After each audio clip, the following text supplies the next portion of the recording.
Sports 56 Mornings with Peter Edmiston and CJ Hertz on AM 560, 96.1 FM, and 87.7 FM. This hour is brought to you by Mid-South Power Distributors. All things diesel for over 26 years. Now, here are your hosts, Peter and CJ.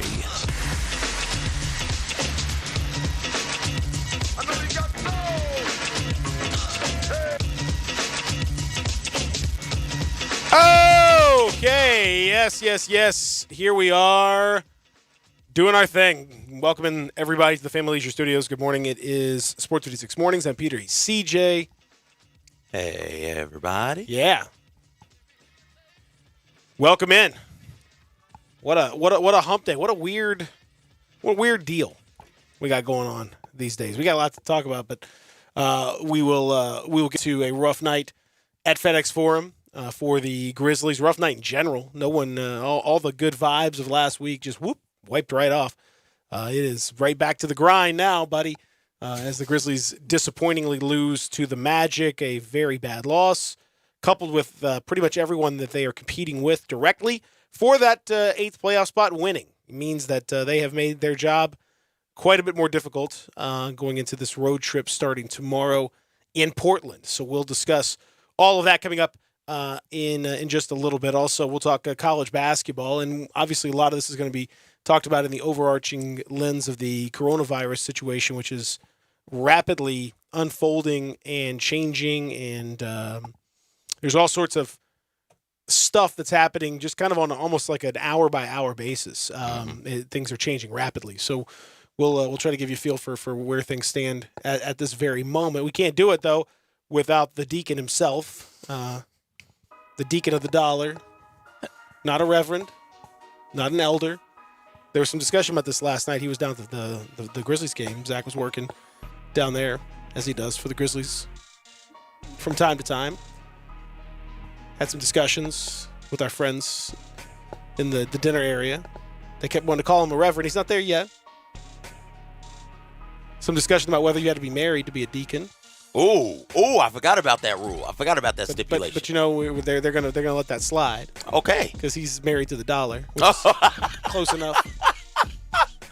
That's close enough. How do we not have a song called "Married to the Money," or do we have it? Probably do. Okay. But we should. I agree. Ladies and gentlemen, he is none other than the Deacon Stacks, the No Chalk Jock, Similac Zach Boyd. Producing the program. Good morning. Birthday week continues. Yeah. This morning's rough. Uh-oh. You had that birthday party last night after the game? No, I didn't leave the forum till like 11. Didn't fall asleep till like 12:30, 1 o'clock. Then had to wake back up. Right back at it. Good grief. I tell you to get a Red Bull, man, but you don't. I don't drink Red Bull. Caffeine, so you just got to tough it out. So when I hear the alarm blaring in the background, waking up, looking at the time, like, all right, let's go, let's get moving. Like I put on my clothes in the dark, and that's like that's a first. How did you see them? Why did you turn on the light? Why didn't you turn on the light? I didn't feel like turning on the lights this morning.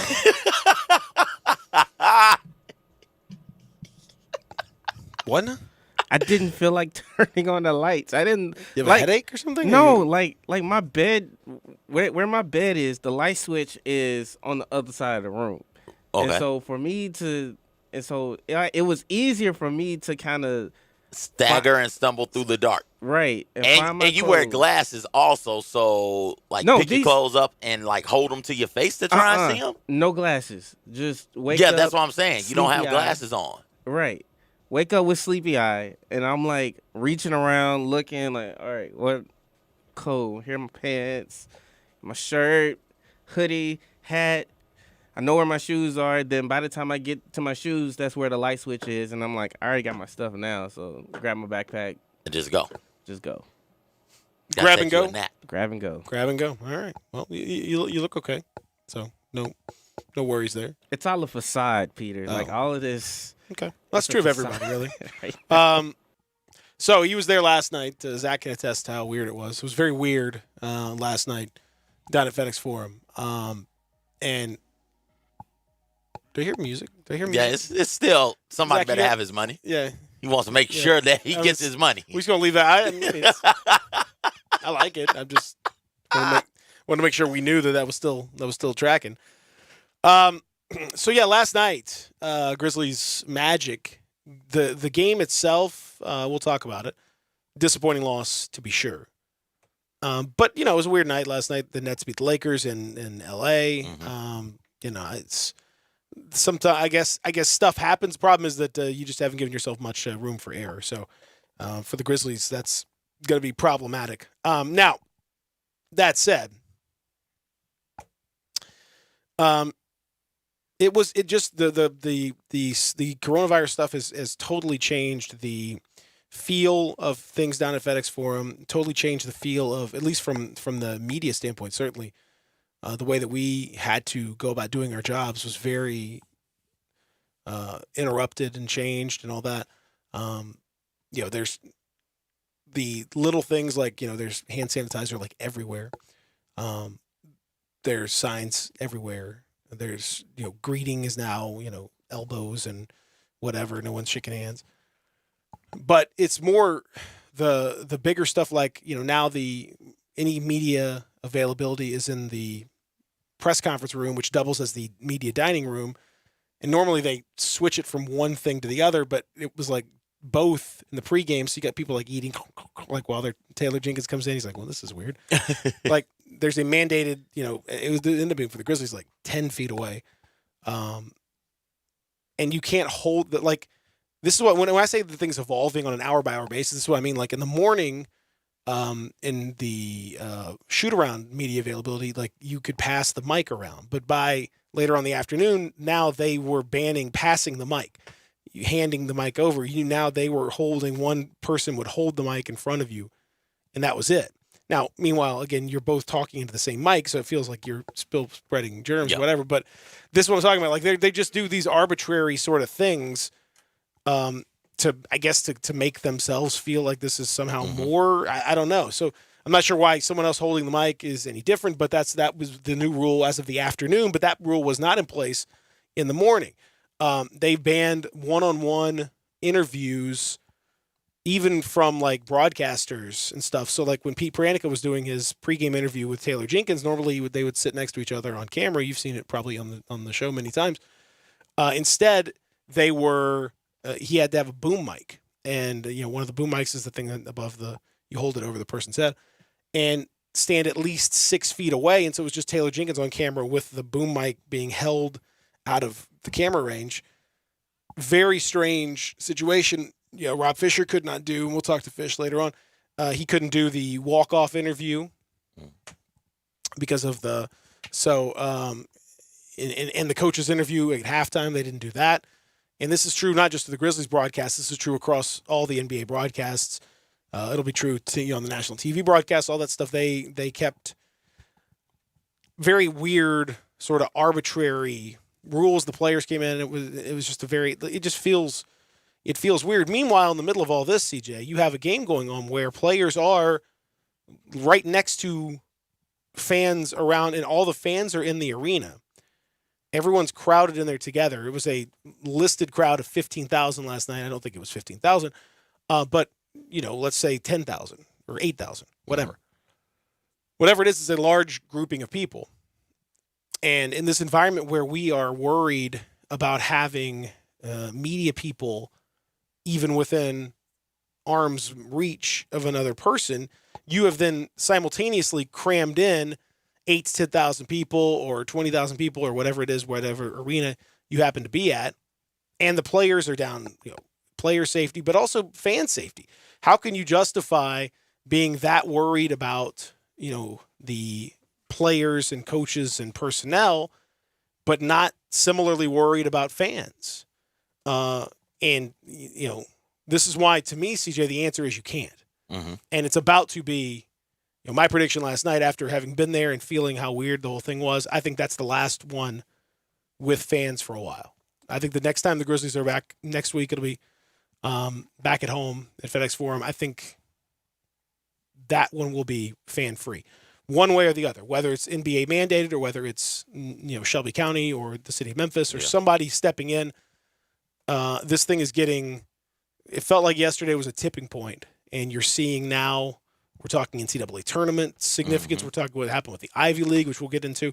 It is starting to dominate the world of sports. And last night I could see why, because it was not normal. They tried to, the games. It did not feel normal, and it was not normal. And it wasn't enough also. No. So if it's still not going to be normal, if it's still not going to feel like business as usual and not be enough, go all the way with it.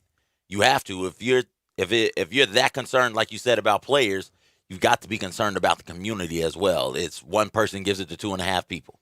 And if you've got 20 people in FedEx Forum who have it, and you let that spread to 2.5 people, and then know that group leaves FedEx Forum and then goes to their job, goes to hang out with elderly family members, goes to class at college or class in high school, whatever it may be, then it spreads more. And it gets out into the community more, into different parts and avenues and aspects of the community more. So if you're that concerned about the spread of the coronavirus to where you've got all of these half measures in place, and I don't even think half measures is the right word, because it's not going to be enough to stop it from spreading. You've got to take a long, hard look and say, hey, you know what? Maybe we shouldn't be doing this. Maybe we should just shut things down for the time being, play without fans, or cancel a couple of games and pick back up when we get a better grasp on this. It is what you're describing, and what others have described is what Italy and other nations have tried to do. And then you look up and they are all, well, Italy especially is on lockdown. Spain is moving that way. I don't know if Spain has lockdown yet. China is on lockdown. They're not in the same. Spain is not at where Italy is in terms of overall lockdown. They may well be headed in that direction, but they are sports-wise. They've suspended fans at games for 2 weeks. That'll probably be extended beyond that, but that's where they are now. I mean, like go ahead and go all the way. If you really want to curb this thing, I think everybody does. Go the full way. Play these games without fans, or postpone them or cancel them if necessary. You've got the deal where NBA initially was like, hey, players, don't shake hands. Okay, cool, but we're still bumping and touching one another, though. So does this really make you feel better about stopping the transmission? Let's use some sense. I know that we like to get money. I feel you. I understand that. But at what cost? If it is, hey, this disease is really bad and deadly, and the issue is we don't know that we have it, we need to stop the spread, then if that is the issue, you've got to go all the way with it and say, hey, you know what? No more. Let's stop this for the time being until we get a better grasp on it. Well, I mean, that's the thing, is that we don't know.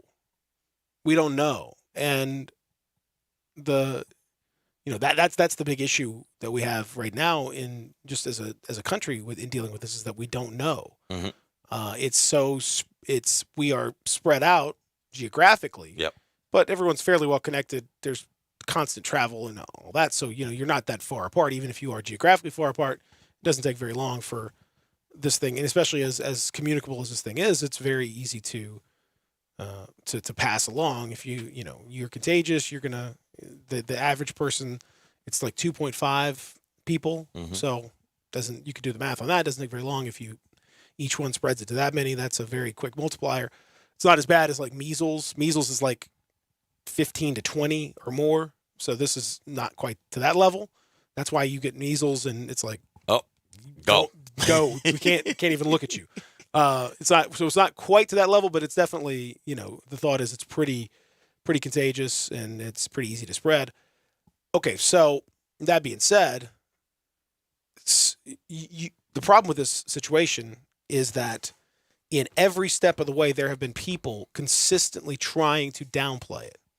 Unfortunately, many of them in the government trying to downplay rather than to err on the side of let's get out in front of this thing, as we've seen in, South Korea is a great example. They have flattened out tremendously. They've started to see, because they had unbelievably aggressive testing and quarantine measures and public spacing measures and we got to social distancing, they call it.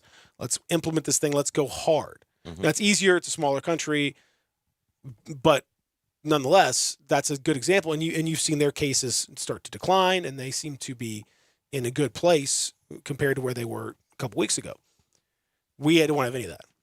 We are much more like Italy, where Italy is now spiraling in a much worse direction. They went from 10 cases to 100, now 10,000, and now it's overwhelmed their medical system. Yeah, that's the issue that we're going to have. It's going to overwhelm the medical system if it's at that continual rate. So you got to get out in front of it. Mm-hmm. So people say, wait till we have more. But if you wait till you have all that evidence, it will be, statistically speaking, too late. Mm-hmm. It will have already spread to a lot of folks. And again, the numbers just are, if you have, some have said, 40% of people could end up getting it. And of those, the vast majority of the cases would be mild. Now, mild in this case is still probably going to be pretty unpleasant, but not necessarily hospitalized. But let's say, 10% of those people have to have some kind of severe measure. 5%, like that, we don't have the resources for that. Mm-hmm. That's why the everyone, all the epidemiologists, all the scientists say, look, we got to snuff it out as quickly as you can. That means stop gathering, stop putting in places where everyone can spread stop. Yeah. Just stop that for a few weeks. Let's see where we are. A month, whatever it is. And yeah, that's going to suck. No one wants to see that. No one wants to watch games played without fans. No one wants to not go to games. No, everyone has, I'm sure lots of you have travel that you've planned for spring break. Yeah. Next week, spring break for most people. Yeah. It's going to be massively affected. That's just the way it is. I mean, we all got to get together. We all got to help each other with this because this is a group thing. One person cannot do anything by themselves in this. It requires a lot more help from a lot of people. Yeah, if comparing the two, South Korea and Italy, and it's the well-off part of Italy is hit pretty hard by this as well. When Italy found out, they went about business as usual and passed a lot of these things that made them feel better about not spreading it. Really didn't work, but they felt better while going about their day-to-day life. And like you said, now it is jumped up to an alarming rate in Italy, whereas South Korea was, okay, this thing is real. Here's what we are going to do. We are going to test everybody. We are going to make it easy for you to get tested. And then if you come back positive for it, just go home and don't do anything. Even if you're not feeling sick, just go home and kick it there so you don't spread it. And as of right now, what we know about this thing, that is the best thing to stop it and to get the cases to decline is testing. So we know who has it, and then self-quarantining, self-containing this thing. Those are the two best things, even if you're not sick. And I'm gonna be honest, I don't know where I should go to get tested. Like I don't, and they're telling me not to get tested because they need it for the really sick people, which I understand that. That's true. That's accurate. But I don't know if I'm carrying this thing or not. So I need to make sure that I don't spread it to others in my community. I had planned on going to Jackson next weekend in the spring break with my wife and hanging out with my granny. But it's like, no, I can't do that because I don't know if I have it. And I don't want to pass it on to my granny and to my elderly cousin.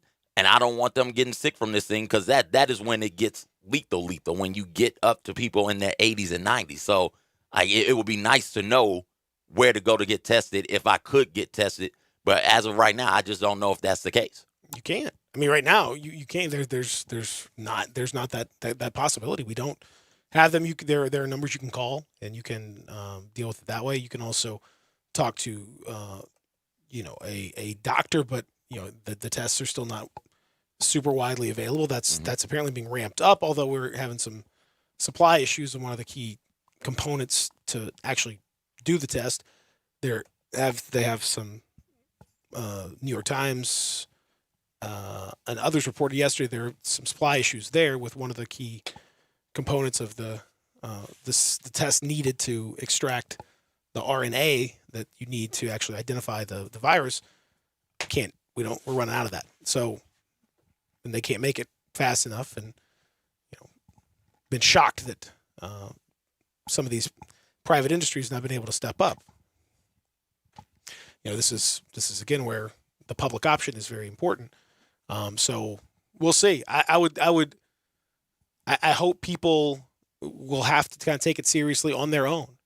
Mm-hmm. And this is where we'll come back and talk about what the steps would be from this point on.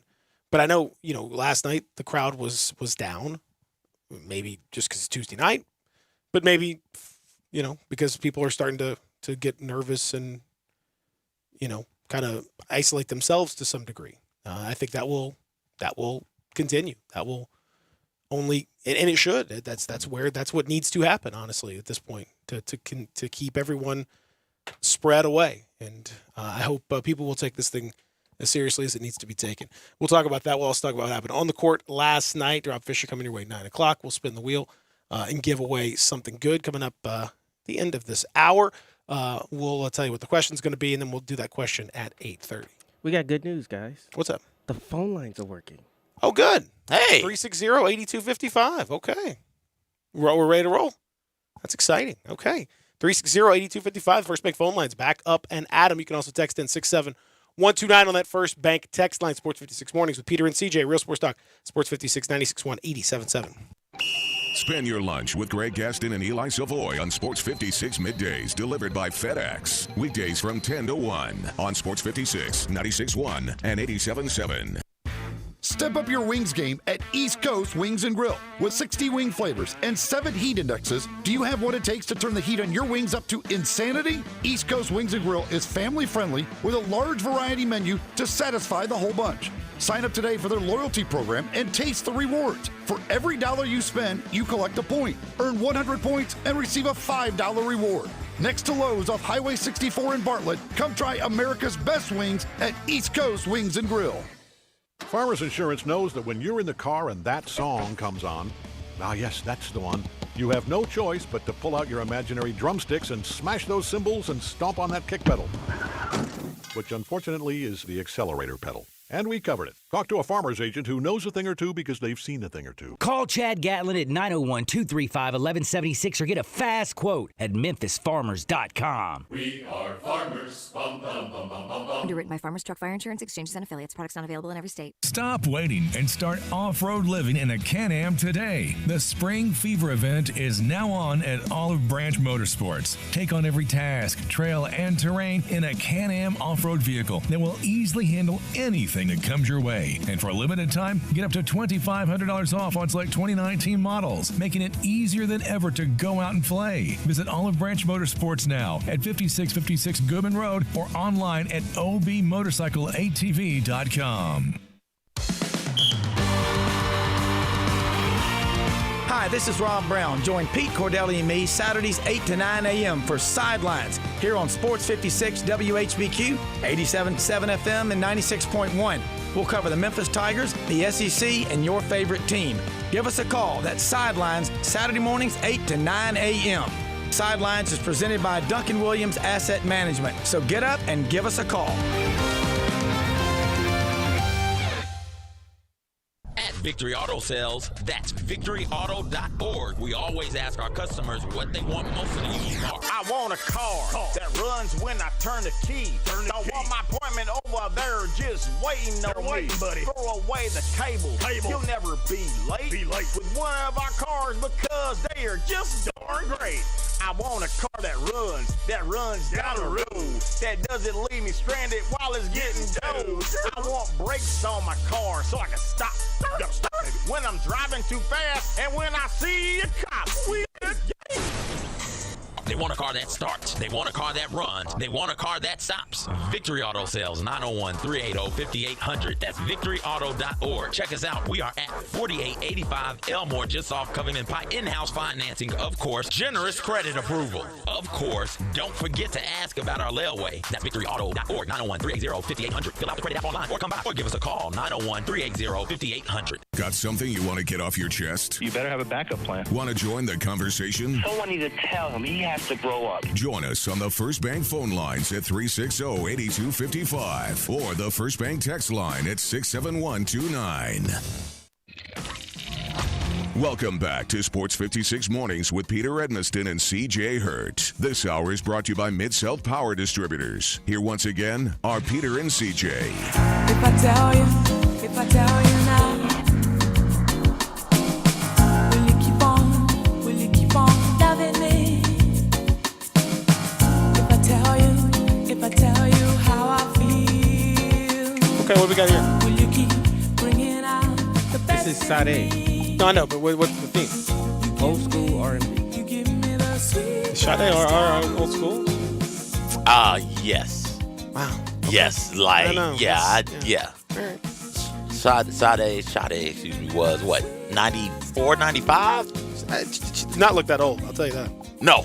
I don't think, I think that's a little, No. I think that's, But she looks great for 94, 95 was almost 30 years ago. Okay. All right.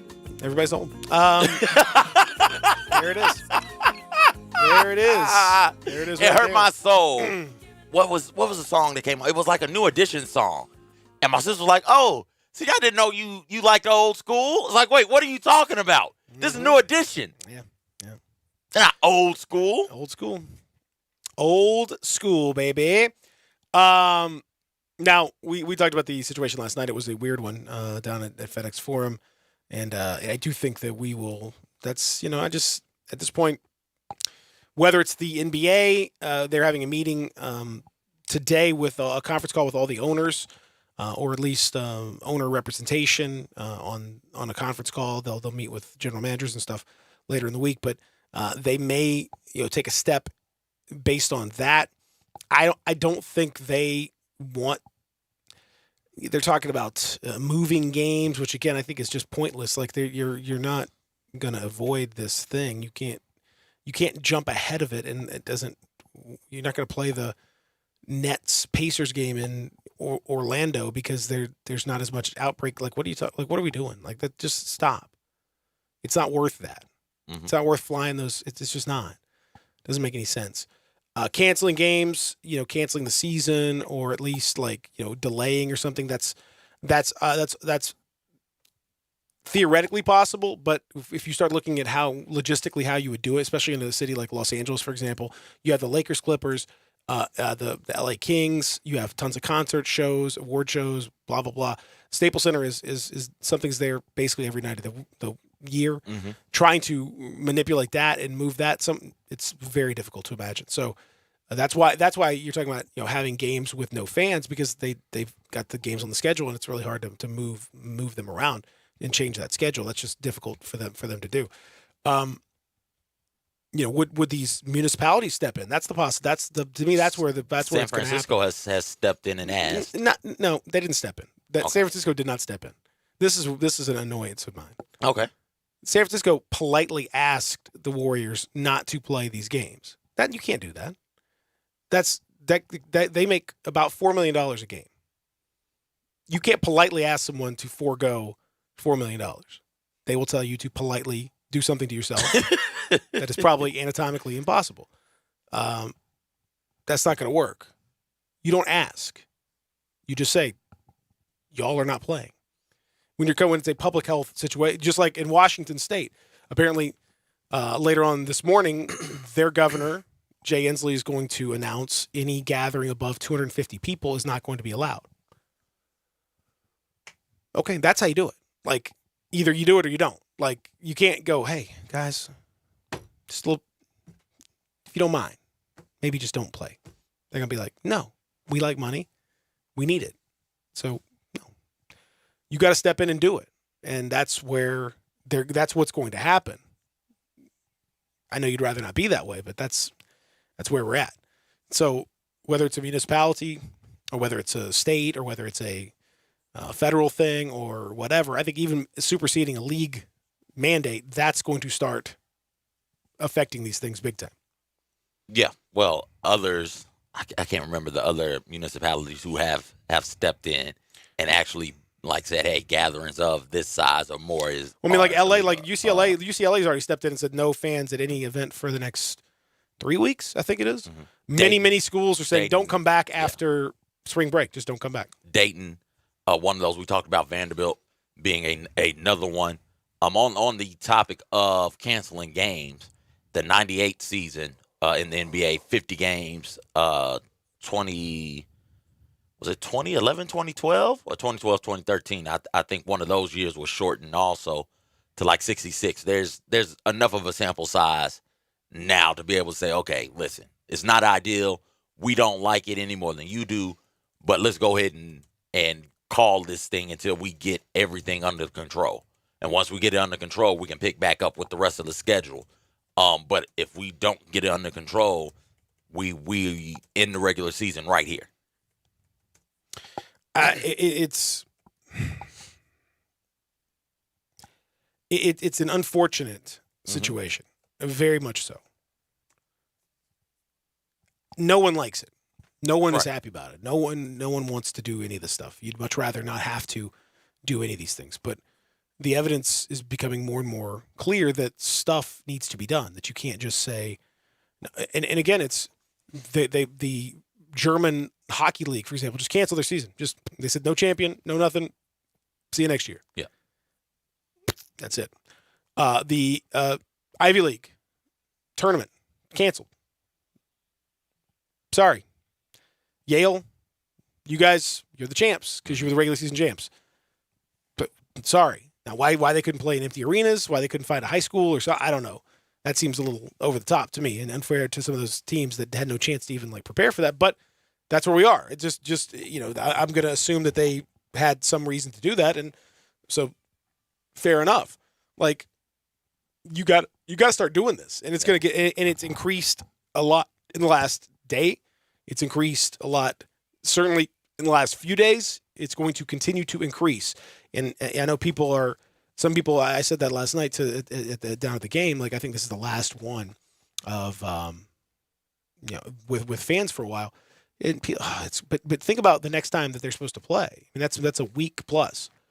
This thing will be totally different in a week plus. It's totally different today than it was Monday. Mm-hmm. Ask yourself, how do you feel about it? How does anyone feel? I mean, it went from being like everyone kind of joking about Corona, okay, the Corona. Now it's like, a little more worried. Now people are like, I'm going to start staying home. Kids staying home from going to be kept out of school. And all it takes is, one case for the NCAA tournament. I know Dan Wolken wrote about canceling the whole tournament. And that sounds, on the face of it, like, what are you talking about? That's crazy. All it takes is one player to have coronavirus, and we're shutting down big chunks of the tournament. We're shutting down. That's all it takes. We've already had the first soccer player in Germany test positive this morning for corona. So that's where we're going. It is. I forget sometimes because the thought of March in college basketball especially, you think about the games and the great moments and all the fun and excitement that the sport brings. You forget how much travel is involved. SEC tournament is in Bridgestone Arena in Nashville. Big Ten is traveling. I do believe they're in DC. You got to look at where the Big 12 is playing, and then all of these conferences go from playing in neutral site locations all over the country to then converging on major cities. So then you get a Sweet 16 Elite 8 that is in New York, that is in LA, that is in Dallas or Houston, that is in Orlando or in Atlanta for the Final Four. And you look up and you realize, oh my gosh, that is a lot of airplane travel for these fans. And one of the ways it's spread is people are flying from places and they have it, and they fly into a community, and now it's there in that community. Williamson County shut down schools yesterday. And shut them down again today. I do believe the 2-day shutdown to properly disinfect all of the schools because an employee came back from Boston, a trip to Boston, caught it in Boston, or caught it on the airplane back, and landed in Williamson County. And now a parent has tested positive for it, and so it's okay. We need to quarantine, and we need to clean these things adequately so that nobody else that we know gets it. But imagine that being, instead of one person, being thousands of people traveling to high population cities, traveling to cities that have high international travel, because New York, LA, Atlanta, these are international cities. They have huge airports, and they take in people from all over. Imagine what that could do to a community if somebody flies from like Kansas City, to Indianapolis to see the Kansas Jayhawks play, and then fly back, and now they've got it, and how that aids in the spread of the disease as well. You've got to, if this is the best way to handle it, and as of now, from what we know, the best way of handling it is testing, figuring out who has it, and then the people who have it, get them to stay at home with everybody else so that we can properly disinfect and clean and eradicate this thing. If that's the best way of handling it, you can't then have these large gatherings. Coachella canceled, pushed it back. South by Southwest. Like there are major things in our popular community, in popular culture. Coachella, South by Southwest, NCAA tournament, those are major things in pop culture. And two of them have decided, hey, you know what? We're not going to go. South by Southwest said, yeah, we'll holler at y'all next year. Coachella pushed it back to October. We can do 1 year without March Madness. But here's the thing, in the climate of this sort of thing, it doesn't even feel when you see what's happening. Like if you look in Italy and all that, in that country, like no one. Yesterday was the first day of like their total full country quarantine. Essentially, can't go anywhere. Essential travel ban, all that stuff. No one wants to watch these. Like it doesn't. It's not a. It feels very weird to be watching like that kind of stuff in the middle of all this. It's you kind of do the best you can for a temporary period, and then you go on about your business. Like it would be fine. We would make it. We would make it if we had to cancel that. We would make it if we had to move it. We would make it if we had to do some other thing. It would not be any fun. I would much rather not have to deal with any of this. I did not expect 2 weeks ago to be like talking about this, but that's where we are, man. And what is it worth to you and your family? Like what's it worth to your parents and grandparents and folks that are the most vulnerable, people that have had this type of stuff, man. It's not nothing. And we've been blissfully able to ignore a lot of these sorts of things. A lot of crises have not made their way to our shores for whatever reason, for lots of different things. There have been humanitarian crises. There have been, starvation. There have been all kinds of different things that are major worldwide deals that we've not really had to deal with directly. Now we got to deal with this one. And it feels different. It's going to feel different in 2 days. It'll feel even more different. So I'm with whatever needs to be done to get out in front of this thing. And I think it's going to be tough. And if that means, cancellations, widespread cancellations, including the NCAA tournament, then so be it. But obviously I'd rather not do that. I don't know what they're going to do for championship week. I know a lot of, the statements from the NCAA have increasingly been more and more like, hey, we're doing, it was like a week ago, like, hey, everything looks fine. Don't worry about it. Like a few days ago, like, well, we're starting to monitor this a little bit. Yesterday's like, well, we will have to take measures if we need to, but it's becoming more and more strident, and each one is becoming shorter and more to the point. And I think it's changing literally hour by hour. So we'll have to see. We'll talk about what happened on the court when we return. Last night it was a rough one for the Grizzlies, to say the least. So we'll discuss that when we return. Sports 56 Mornings with Peter and CJ. Roscoe, spin the wheel here in the Hour of Power, brought to you by Mid-South Power Distributors. Real Sports Talk, Sports 56 96.1 87.7. Take Sports 56 with you on your phone or tablet. Download our official Sports 56 app today. The folks at Homer Skelton Hyundai want to say thank you. Thank you, Memphis, for another spectacular year. They set records, but I can understand why. You think about the product. Where else do you get a 10-year, 100,000-mile limited powertrain warranty? That's what you get on every new car at Homer Skelton Hyundai. Oh, and thank you again for the 11th straight year, the #1 certified pre-owned car dealership in all of Memphis. It starts with that product, but then it goes to the shopper assurance. Where else do you go where you get transparent pricing, flexible test drive, take the car for a couple of days if you want, streamlined buying process? You're not going to be there all day, in and out. And then, and I have not seen this anywhere else, the 3-day worry-free exchange. You buy a new car, if you've got any buyer's remorse, you've got 3 days to change your mind. Just get on Lamar, take it into Mississippi, the first exit's Craft Road, turn left, and go see Chris True and all the gang at Homer Skelton Hyundai. Hi, I'm Troy Fiveash, owner of Fiveash Roofing. Can anyone explain to me why anyone would care how I measure your roof? We have all heard about measuring your roof from outer space. Well, to be honest, there are aerial pictures that are taken every 4 years that can be used to measure a building, but it's not from outer space. Besides, no one, and I mean no one, can tell you what's wrong with your roof or even if you need one by using pictures that might be 4 years old. If you would rather do business with a family-owned and operated business with a lifelong tie to Memphis that refuses to mislead or use gimmicks, please give me a call. Best products, best warranties, and the best customer service we know how to provide. Fiveash Roofing, proud partner of the Memphis Tigers and the official roofer of the Memphis Tigers home team. Fiveash Roofing, fair, honest, and ethical.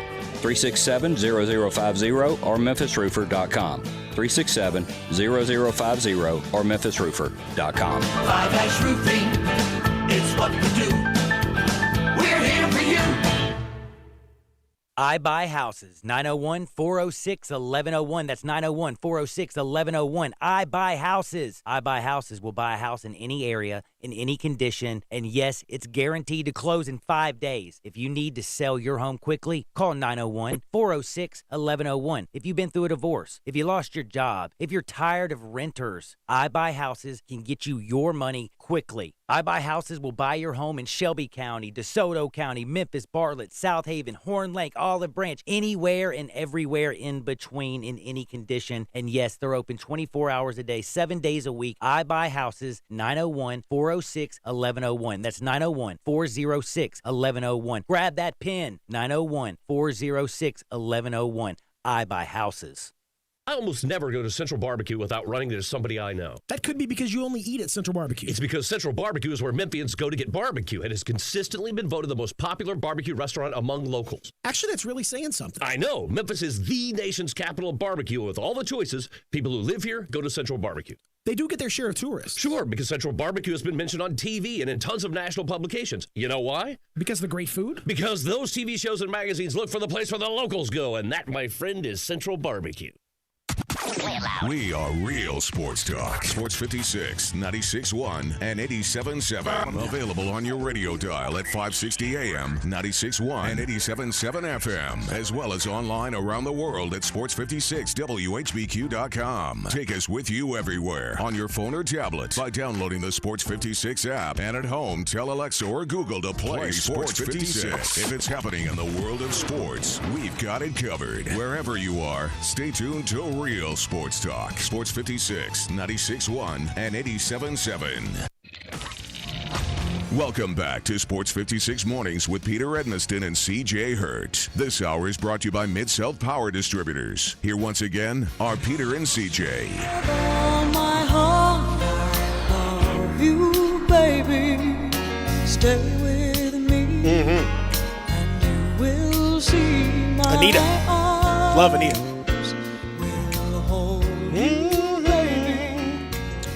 Well, last night it was not sweet love. Oh, not at all for the Grizzlies. Really blew that one, quite honestly. You hate to, you hate to be so blunt about it, but that's what happened. They blew the game. There was no ifs, ands, or buts about it. They had it in control against a Magic team that actually has been good offensively over the last 2 or 3 weeks, but is not, a world beater. They are a playoff team in the East, but the 8th spot, which is really the best worst team kind of thing. And yet, second half, they outscore the Grizzlies 70-52 and win 120-115. They sweep the season series against the Grizzlies. They outscored them in the game in Orlando. The fourth quarter was like 32-8 or something crazy. Like the Grizzlies just seemed to really falter late against this team for whatever reason. And it was there again last night. A lot of frustrating stuff. And it was a lot like the Tigers. It was turnovers and missed free throws that were a huge part of the loss. I mean, the Grizzlies have been really good at taking care of the ball this year with 20 turnovers, and they missed 10 of their 38. Took 38 free throws. That's a big number, but they missed 10. Again, you just make half those, and you've tied the game. You make 6, you're a winner. Basic stuff, but they didn't do it. And now, coupled with the fact that the Spurs won, coupled with the fact that the Blazers won, now you've given up a little bit of that ground that you had. It's like a team wasting that. The road team win game 1 and then come home and lose game 3. Right. Yep. It has that feel to it. You get that big, unsuspecting, surprising win against the Lakers, and it's okay. This is one nobody expected. You couple that with a win over one of those teams in the East who are at the bottom of the playoff standings with the Nets, and it is all right. You take care of business against Orlando, and you're sitting pretty comfortably in this thing before you start the real gauntlet of the rest of your schedule. And they come out there and they had them. First half, it looked like the Grizzlies were going to run away with this thing, much like they did against the Hawks, where the Grizzlies had at one point 16 point lead, and allowed Orlando to hang around and stick around. And then you look up and it's late in the third quarter, and Atlanta's at the free throw line with it. Not Atlanta. Orlando is at the free throw line with a chance to take the lead, and they do. And then from there, that fourth quarter was pretty fun to watch. But as a Grizzlies fan, you came up just a little bit short in that moment. Well, they just could not execute. Defensively they really struggled, and this was a game where you felt, it wasn't that long ago that we were all kind of saying, well, oh geez, without Jaren Jackson Jr. and Brandon Clark, like that's it. They're going to be, forget the playoffs. There was a lot of doom and gloom, but the Grizzlies really responded in a surprisingly effective way after that road trip to come back and start playing some good basketball. But this was a game where they really could have used them. Mm-hmm. This was a game, Jaren in particular would have been really useful against the Magic because as well as Jonas played, Jonas played great. 27 points, 16 rebounds was awesome.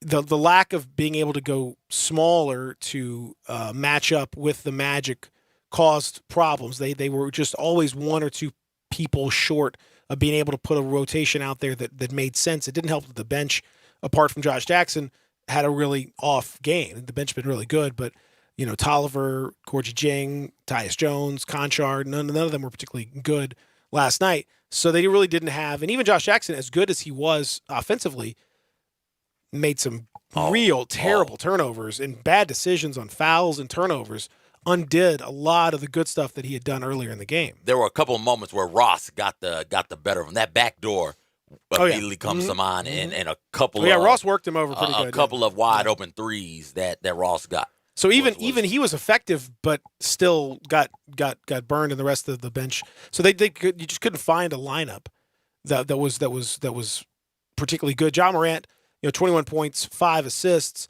but 5 turnovers, wasn't really up to his usual level of play. Mm-hmm. And I give credit to the Magic; they defended him with size. Michael Carter-Williams was really good on him, 6'6", long arms. You're seeing teams throw size more and more at Ja. And a lot of times Ja can handle it, but because there really wasn't a shooting option, who was out there in a lineup of Ja Morant, Dillon Brooks, Melton, Valanciunas, Kyle Anderson, who's going to shoot? None of those guys. Dillon Brooks is the closest thing to a good shooter that's out there, and he's extremely hit or miss. No one else out there is a good shooter. Melton was 1 for 6. Ja was 1 for 5. Kyle Anderson played 26 minutes and took 1 shot. Mm-hmm. You can't do that.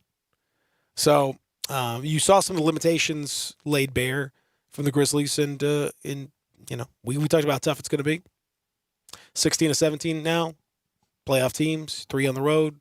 Who knows what's going to happen? Will there be fans? I don't know, but they're going to play, and They've taken away that margin for error.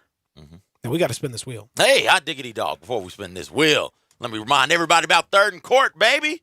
Breakfast all day long. Great breakfast options over there. We're going to give away a $25 to Third and Court right now. Well, not right now, but at 8:30 when we reveal the question, we're going to do that. And, hey, it's lunch specials. Lunch specials all week long. Monday is the meatloaf and the red beans and rice. Tuesday, the smothered pork chop. That's my favorite. The smothered pork chop is outstanding. Get it with some mac and cheese and some greens. Oh, so good. And fried shrimp on Tuesday. Wednesday, you got the fried chicken and the black and speckled trout. Thursday, the Salisbury steak and the chicken and dressing. And Friday, fried catfish and the roast beef. All for lunch on those days. All for only $12. Comes with 2 sides. Third and Court is a new play on an old classic. Is it okay if I spin that wheel? Let's see what we got. This, of course, the determination of what the topic will be of our question. Yeah, I gave that a good spin. That's a very, very good spin. That's going to take a long time. I don't think we have enough time for this spin. We have to take a break. It'll still be spinning when we come back on the other side. Oh, it's slowing down.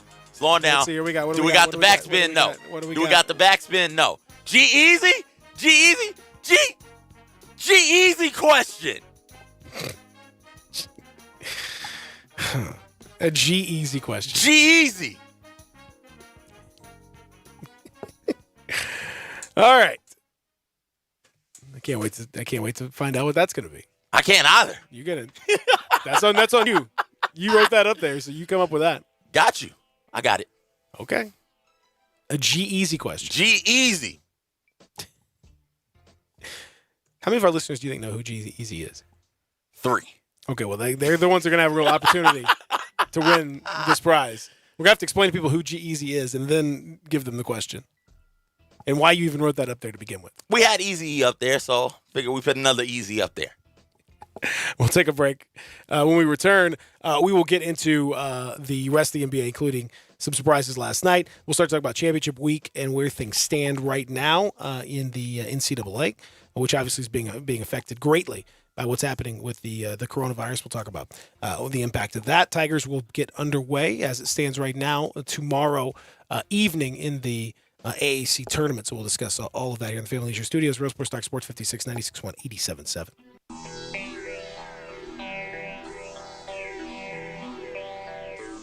Tiger Hoops fans have something extra to look forward to this coming March. Not only is it tournament time, but it's the opening of the Tiger Hoops exhibit at the Pink Palace Museum. After Finch's two-pointer, Ronnie Robinson sank the shot that once again brought the two teams into a tie. Come to the Pink Palace Museum this March and experience 100-plus years of Tiger men's and women's basketball, from their beginnings as the West Tennessee State Normal School to the present. The Tigers are very much alive. Don't miss the Tiger Hoops exhibit at the Pink Palace Museum, opening March 7th. The tournament's best, sponsored by Geico, proud partner of March Madness. Purdue in the front court. Edwards has it between the circles. Over to Klein. Fadeaway 3 to tie. That's good.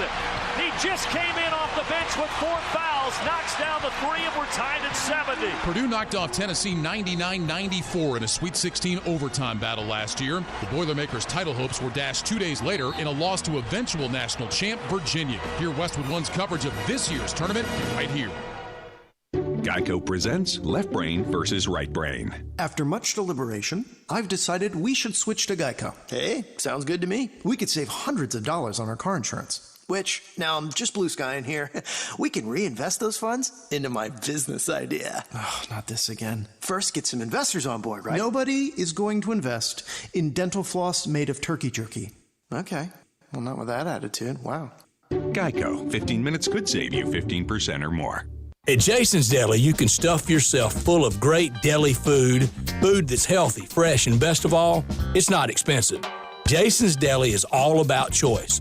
Whether you're looking for a gluten-free menu, vegetarian sandwiches, healthy kids' meals, or if you'd like to invent your sandwich via the build-your-own selections, Jason's Deli has you covered. And they only use fresh, wholesome ingredients.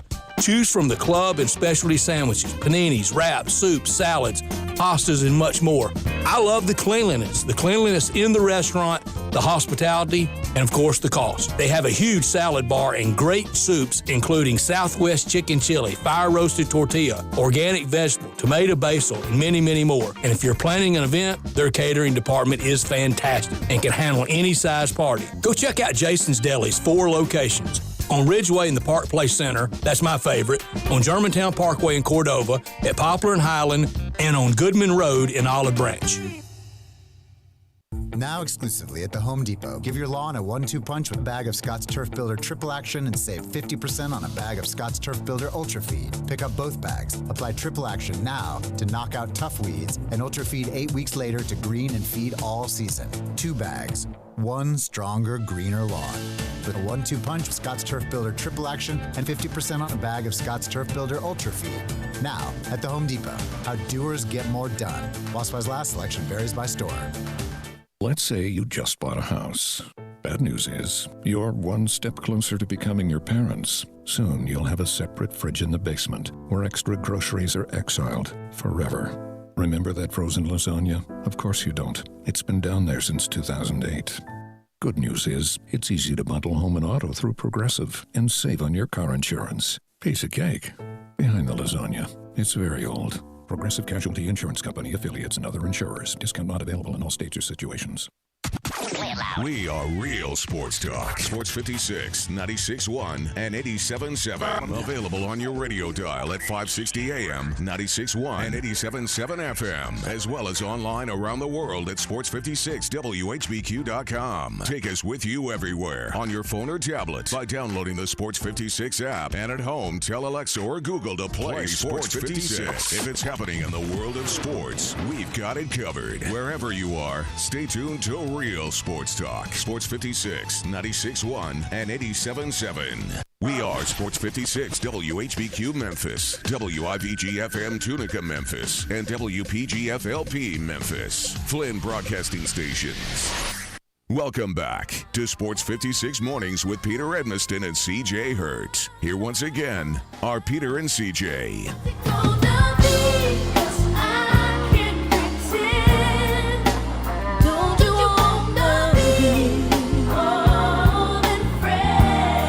Hold me tight and don't let go.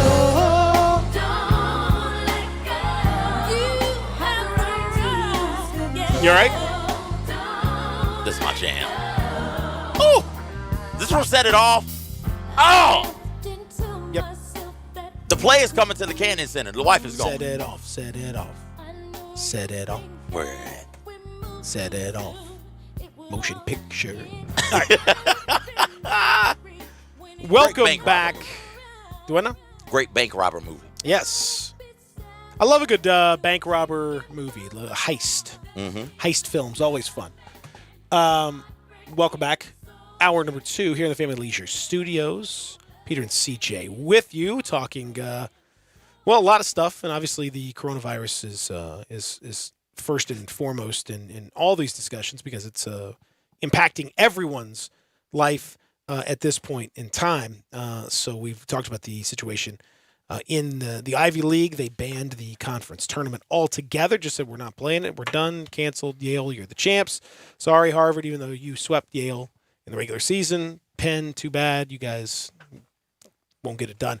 Could they have done it some other way? I don't know, but that's what they're doing. Seattle is going to ban gatherings of more than 250 people. State of Washington is going to start stepping in statewide soon enough. There will be other municipalities that will step in similarly. Ohio has been involved. I know that folks in San Francisco, because 3 TSA agents in San Jose were tested positive for coronavirus. Now, who knows, how those are people you do not want to have the disease because they are constantly dealing with people. Mm-hmm. That is in close quarters. A very easy way to spread a great deal of disease. So we don't know where this thing's going to go, but it doesn't sound good. How, as a player, I talked to some of the players yesterday about it, and I imagine it's very difficult to totally focus, like in this kind of a scenario, because, as a player, you're traveling, you're around a lot of stuff you can't control. I know you can't shake hands, man. You can bump and exchange bodily fluids and sweat and everything else. So you can help one another up off of the floor. Help each other up. Yeah. I mean, are we going to ban that? You can't I don't know. But it's weird. So how do you think, like, if you're especially if you're a college kid, because NBA players, at least, you have a lot more money, you have a lot more access to continual stuff. Like, a lot of these college kids don't have that stuff. Like, you got to be. And these conference tournaments, man, again, it's the same thing as the NCAA tournament. You're bringing in a whole bunch of people from all over the country or a region into one place, and they're all kind of congregated together for a while. As a player, I'd have to think it'd be very hard to focus in that kind of environment. As a college player, you only get so many opportunities, though. And you only get so many cracks, especially from a lesser Power 5 school or from a school from a smaller conference, an OVC or a MAC or something like that. You only get so many opportunities, so many games to play. And so when people come up and ask you for autographs, it's easy for a CJ McCollum to be like, no, I'm not doing that. But for you, it's hard because this is it. You got 4, 5. If you're lucky, well, not lucky. If you get injured and the NCAA is willing to work with you, maybe 6 years of this thing to be the, quote, big man on campus and to be a star in the eyes of somebody else. It is hard because I would imagine it would be hard because you want that. You want the opportunity to feel all of the glory and all of the good that comes with that, a chance to get out there and compete for a chance to get to March Madness, NCAA tournament. That's a big thing. People still, while they might not want to play for certain colleges anymore quite the way that they used to, it's still a big thing to go to the NCAA tournament. And especially if you're from a smaller school, an Ivy League school, a MEAC school, a SWAC school. But like I would think that they would put it in the back of their minds and just keep going about it as usual, because in the moment at that age when it's about to be done, if you're a 5th-year senior and you're playing for Austin Peay or you're playing for Alcorn State, like your season is about to end and your career is going to end. So you want to take in as many moments as possible, risk be damned. So I would think that it would be in the back of their minds, even though it's not that's not the logical thing to do. It's interesting. I don't know. I think every player will handle it a little bit differently, just like every person will handle the whole thing a little bit differently in their life. So far, we have not seen in any of these tournaments thus far, we've not seen a lot of like real shockers. Of the 11 conference tournaments played so far and that have been fully completed, this according to our pal John Gassaway, he'll come on with us tomorrow, 11 conference tournaments played to completion. Bradley, the only winner of those 11 that didn't finish either first or second in the regular season. What was Bradley, 3rd? Mm-hmm. Okay. So you're talking about it's been a very chalkish thing so far, even though, and that's weird because you would think like the way college basketball has been, it has not really been a chalky year, but so far that's been the case. Will that remain? I don't know. Peter, we could very easily look up and, assuming these things are played, have a Final Four of Kansas, Michigan State, Kentucky, and Duke.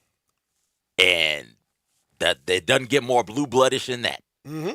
And that would be wild considering the oddities that popped off during the season. The fact that Stephen F. Austin beats Duke in Cameron, that Kentucky falls to Evansville, that Michigan State goes from ranked number 1 to completely out of the rankings at one point in time in the season before jumping back into the top 10, that Kansas, it looked like for most of the year, was the second best team in their conference, and they were going to lose the conference regular season for the second straight year.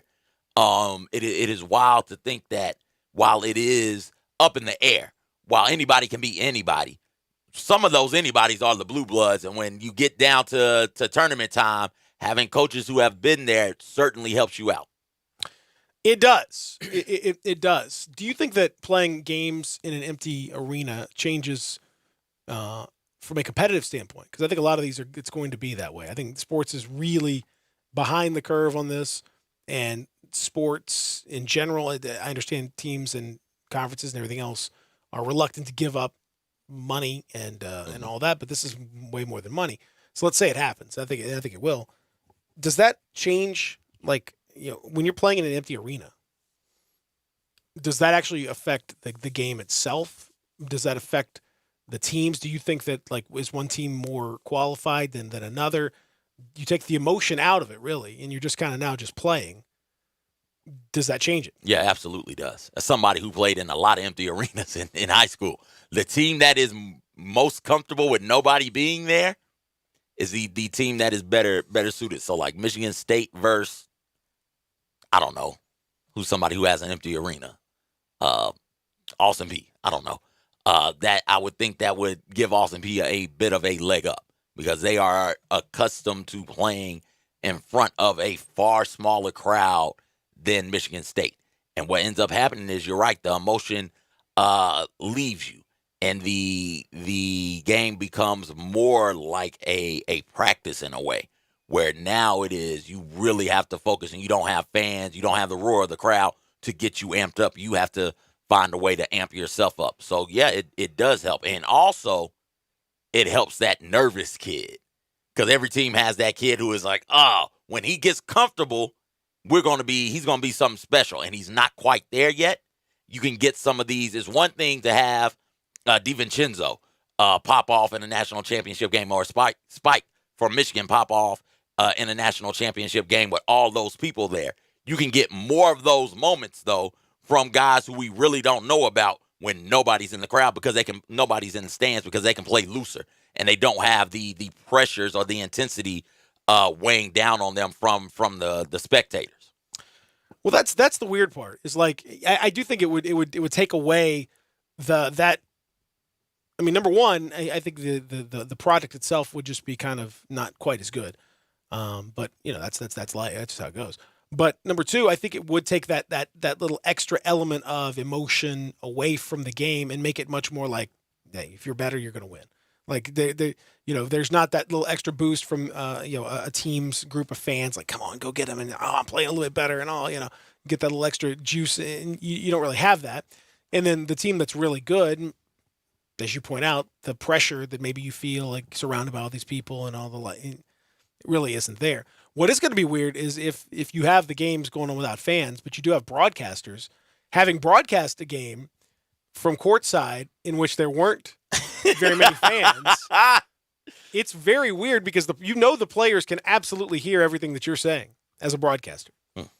And frankly, all the other broadcasters are also there, whatever. So it's everyone's broadcasts are, theoretically you could get some bleed over. So it's going to be a very interesting technical challenge if that's the way that it goes. And also, I know referees, and when they start hearing you, you'll sometimes see them like look back over and what'd you say? Or it's going to be really awkward, like for the broadcasters. You're gonna, and I don't know if it may change the way they talk, knowing that these folks can hear them right now. Like, oh, that was a terrible shot. What'd you say?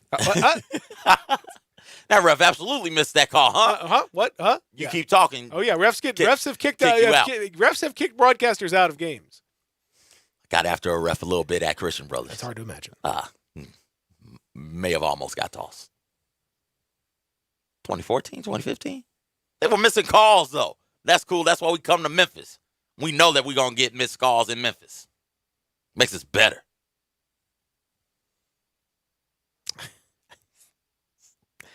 Listen, I'm just telling you, man. At the end of the day, there's going to be some weird domino effects of all this. I really think it will affect the way that teams play and take some of the emotion out of it, and that may have an effect on the tournament as a whole. What makes some of these teams so scary is the fact that they come with so many people. Michigan State, without all of those fans. Just another That's like Kentucky's team. thing. Like in the SEC tournament, they always have like 5 million people. Kentucky without all of the fans, like, all right, now it's just us playing basketball. Now let's see what happens. Because the fans absolutely, especially at this level, can absolutely rattle players. You take a bad shot, the air ball chants start coming down on you. Somebody gets a dunk on the other end, and then the crowd starts roaring. You got the ball in your hand. You dribble it off your foot. The crowd stays on you about that, and it takes you a while to regain your composure. And by the time you regain it, like you're down 15, 18 points. And that's why we see the fans are a large part of the reason why we see those timeouts. Those, hey, we've got to call a timeout and get everybody back settled in, get everybody back comfortable. Those timeouts aren't necessarily as much about a strategy, X's and O's. Yes, you want to draw something up to get an easy bucket, to get everybody's confidence back going, because the fans have been beating down on them so long that they have lost all confidence and all competency out there on the court. So if it's Kansas without all of those Jayhawks fans, let's see what happens when they play a 10, 11 seed or a 12 seed, whoever the one plays. Let's see how that works. It's basically like a closed scrimmage. It is. It is like a scrimmage, kind of. Except it's gonna. But it's not. It is, but it's not. Like, everyone knows kind of what's at stake, even if that's the case. I think it's going to be a fascinating thing to watch unfold. Mm-hmm. Like, to see how I don't envy the people that are, having to deal with all that stuff. But, like, by the same token, it's a fascinating thing to actually kind of see happen, because it's just such a rare thing. The ACC tournament is underway, for what it's worth. Okay. They got triple buys in that thing? Good grief. It's huge. It's huge, but yes. Got to get that quadruple buy. That is exactly right. So, and you saw North Carolina get a victory in the first round of Virginia Tech, and so their season continues. But yes, it is you would have to play the 5-game deal like that UConn did that one time. Mm-hmm. You'd have to go 5-5. Good grief. Not an easy thing to do. Was that Shabazz's year? That was I think Shabazz did it.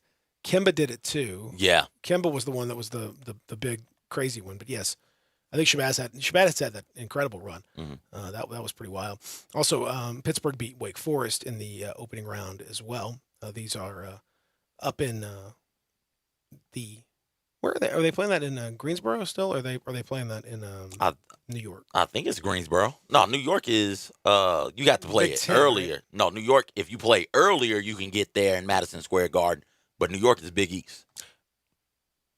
Because they had the ACC there last year in like Brooklyn, and it was I forgot about the Brooklyn. I forget because we have I don't know what we're doing.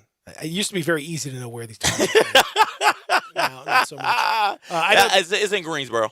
Coronavirus concerns led the America East to play under an attendant management initiative, and this is some kind of a middle ground that seems to be happening in some of the places where they suspended ticket sales, but allowed the fans that had tickets to come in, but they also made sure that fans could have enough space between each other. That, to me, is not a good solution, but I guess if we have to take a half step to get there, I guess we will, but I don't know why we have to take all these steps, why we just can't get to the inevitable Because I'm telling conclusion. you, the amount of the people that are listening to us right now, there's a lot of people who are just saying that you guys are full of, bleep. You guys are ridiculous, scare-mongering, fear-mongering, blah, blah, blah, blah, blah. Mm-hmm.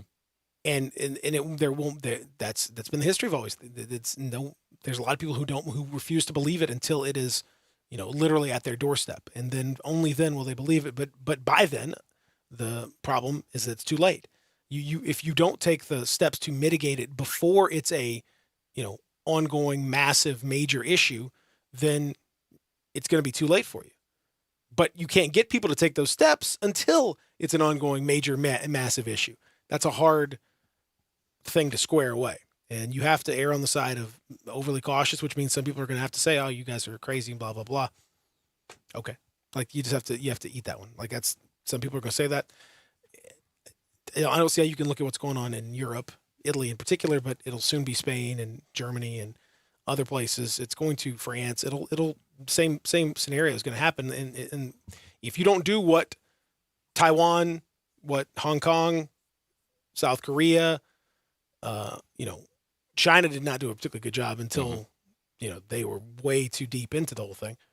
And if you don't do what those nations did, you're going to have issues. You're going to have a lot of stuff. So these are steps you take to try to keep from spreading it. And when you bring in thousands of people into one place, all close to each other, arm in arm, it's very easy. It's a very fertile ground to go and spread that and then send them back out. And then in the case of some of these conference tournaments, you're putting them back on planes. They fly back to wherever. It's just the way it's unfortunate. The timing is awful. It's going to affect travel plans. It's going to affect all kinds of things. But you got that's what's happened. I mean, you can't change it. It's what's happened. So you have to either deal with it now when it's bad and inconvenient, but maybe you can avoid it being a total catastrophe, or you can deal with it 2 weeks having ignored it, and now it's a massive, huge, major, massive scale problem that you could have maybe helped to mitigate. Yeah, and just take a little bit of inconvenience before the catastrophe. It's one thing to be inconvenienced. It's another thing for something to pop off and it really get bad. It's one thing to miss out on major pop culture moments in the calendar. March Madness, Coachella, South by Southwest.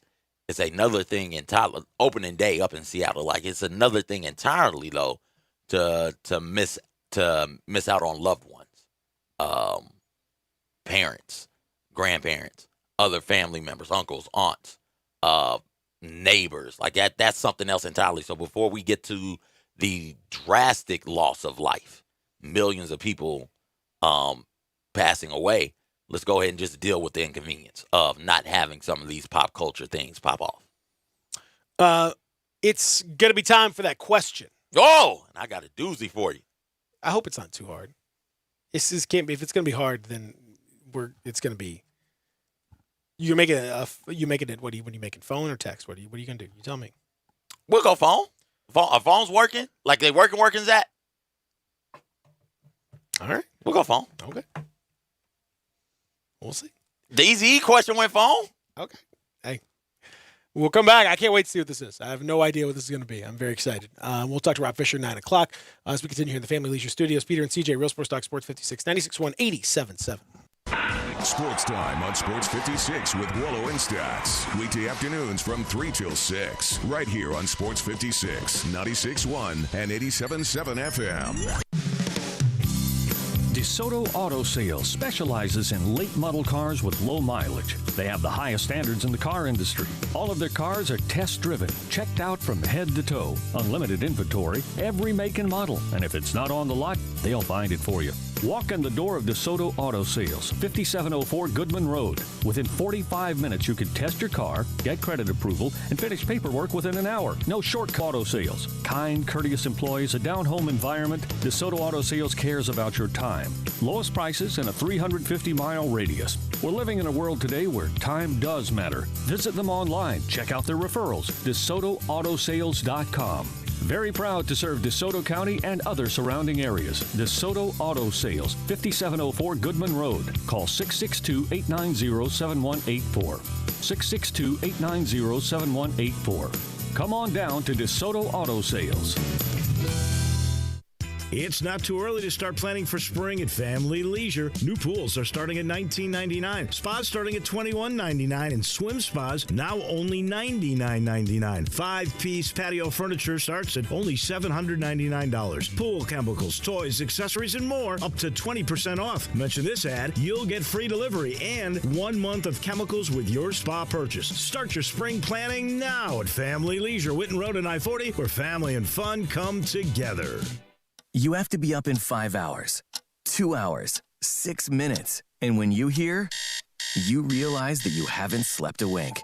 That's why there's ZzzQuil Pure Z's, a drug-free blend of botanicals with an optimal dose of melatonin, so you can fall asleep naturally with no next-day grogginess. It's available in both liquid and gummies, tastes great, and is non-habit forming. Pick up ZzzQuil Pure Z's from the sleep experts at Vicks ZzzQuil. ZzzQuil Pure Z's, naturally superior sleep. Available at retailers near you.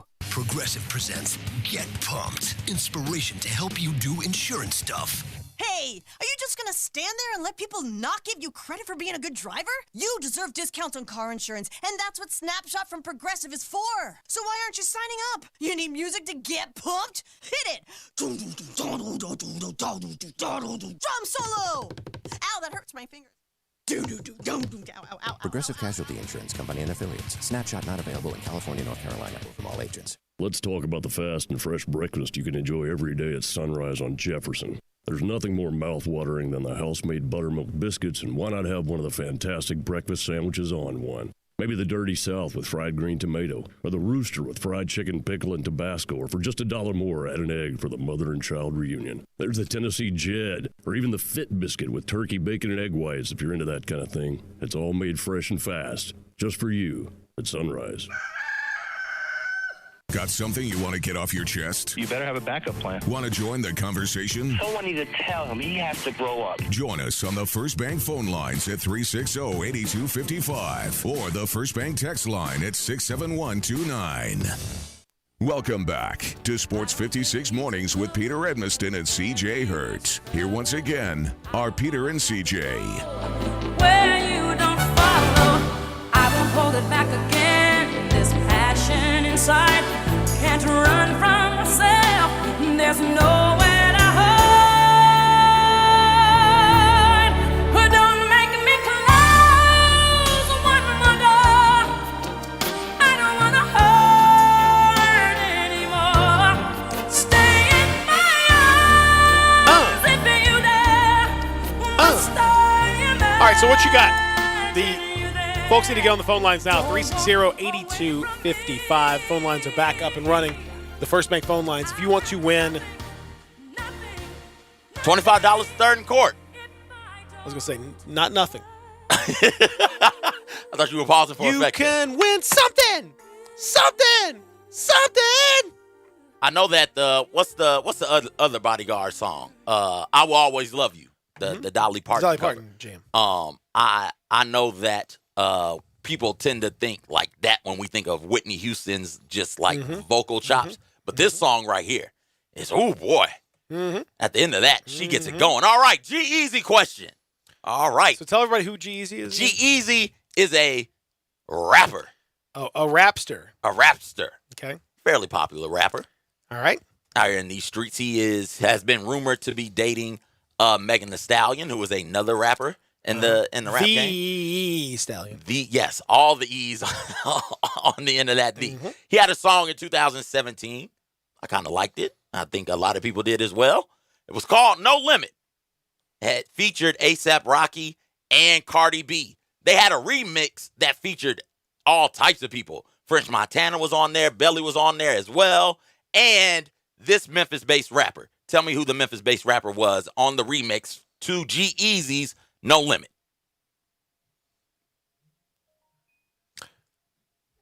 Somebody texting you on your personal line to answer this question. Hey. Yes. Who was the Memphis-based rapper on the remix to G-Eazy song No Limit? To G-Eazy song No Limit. No relation to the No Limit Soldiers. No. But there are a couple of lines in there shouted them out. No. Your boy Silk the Shocker's going to be in town. Are you going to go to that concert? What? No Limit's coming through. No Limit's coming through, man. Massive E, Mia X, Mystical, and Silk the Bleeping Shocker's coming through. Where? I think Landers Center. Got to be Landers. That sounds. Landers Center. When? That I don't know. Okay. Yeah. You know I got to see my boy Silk. Silk with 2 Ks. Yes. All right, let's get to the phone lines. You can dial in 360-8255. Reggie has dialed in. Reggie, who is a Memphis-based rapper in the song No Limit, G-Eazy song No Limit. I'm going to say Juicy J. There it is. Bow. Bow. Bam. Boom. That's why it helps if you get on the phone early, people. You are right, Reggie. Juicy J. He hit us with some lyrics from one of his earlier songs, one of my personal favorite 3-6 songs. Yes. Reggie, I'm going to place you on hold. Zach's going to get you information. Congratulations, man. I appreciate it. Nice job, Reggie. Yeah. There we go. Did you know that? No. Oh. I'm not a big G-Eazy guy, so. Okay.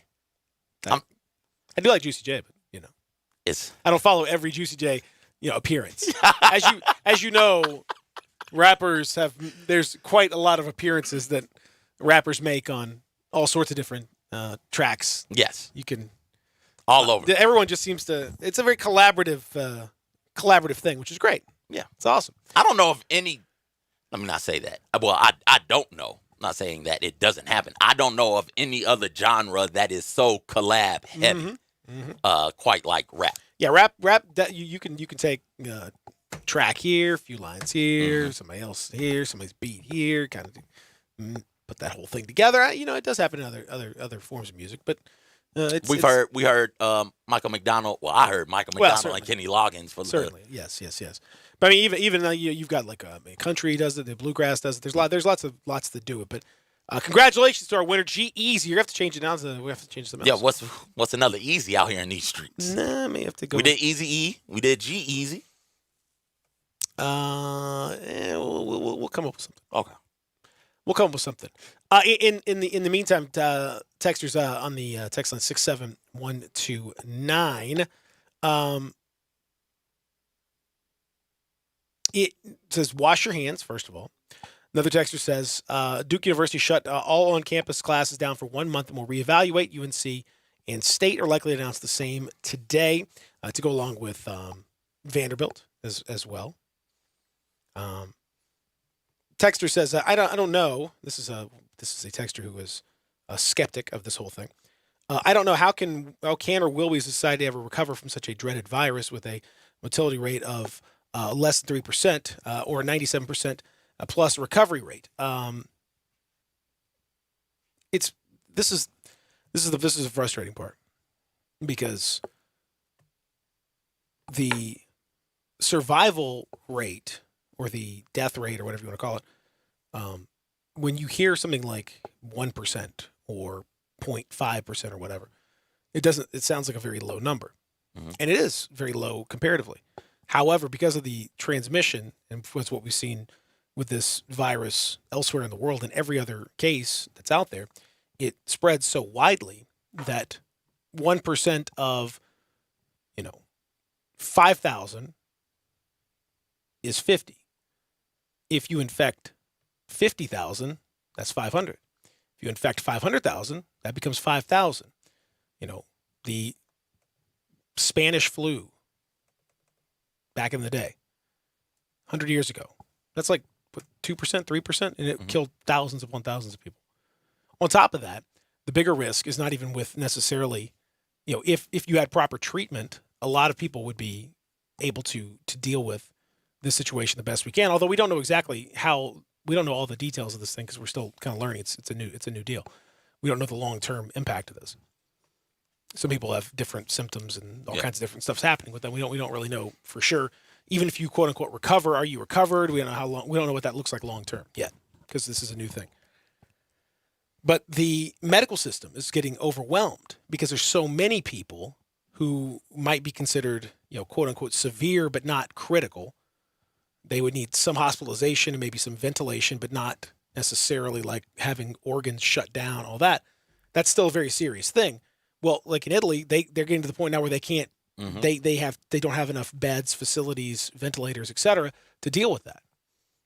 That's the kind of stuff we're talking about. So the wider you allow it to spread because you want to put your head in the sand and pretend like everything's cool, the wider you allow that thing to spread, then the more likely it is that something is going to happen. And it's going to be a worst case scenario. And you end up with an overwhelmed system. And by that time, it's way too late. Now you have people who can't get seen, who are then going to get that's how you domino effect this thing into a real big problem. And you don't want to get to that point. And that's Italy's, from what I've read. Yes. That's Italy's issue. And it's not just the coronavirus. It is now other things happen to people as well. Strokes, heart attacks, other illnesses of other kinds that require hospitalization and require immediate care and attention. And their medical system is so overwhelmed and so stretched out that they can't take care of those people adequately either. And as this thing continues to grow and spread, and as people begin to be hospitalized for this particular disease, it can and will put a severe strain on your healthcare system, such that not only are you risking the lives of people with the coronavirus, but you're risking the lives of people with more common illnesses, more common complications from said illnesses. as well because of the sheer amount and volume of people that will need immediate medical attention. Yeah, I think that's the issue there for sure.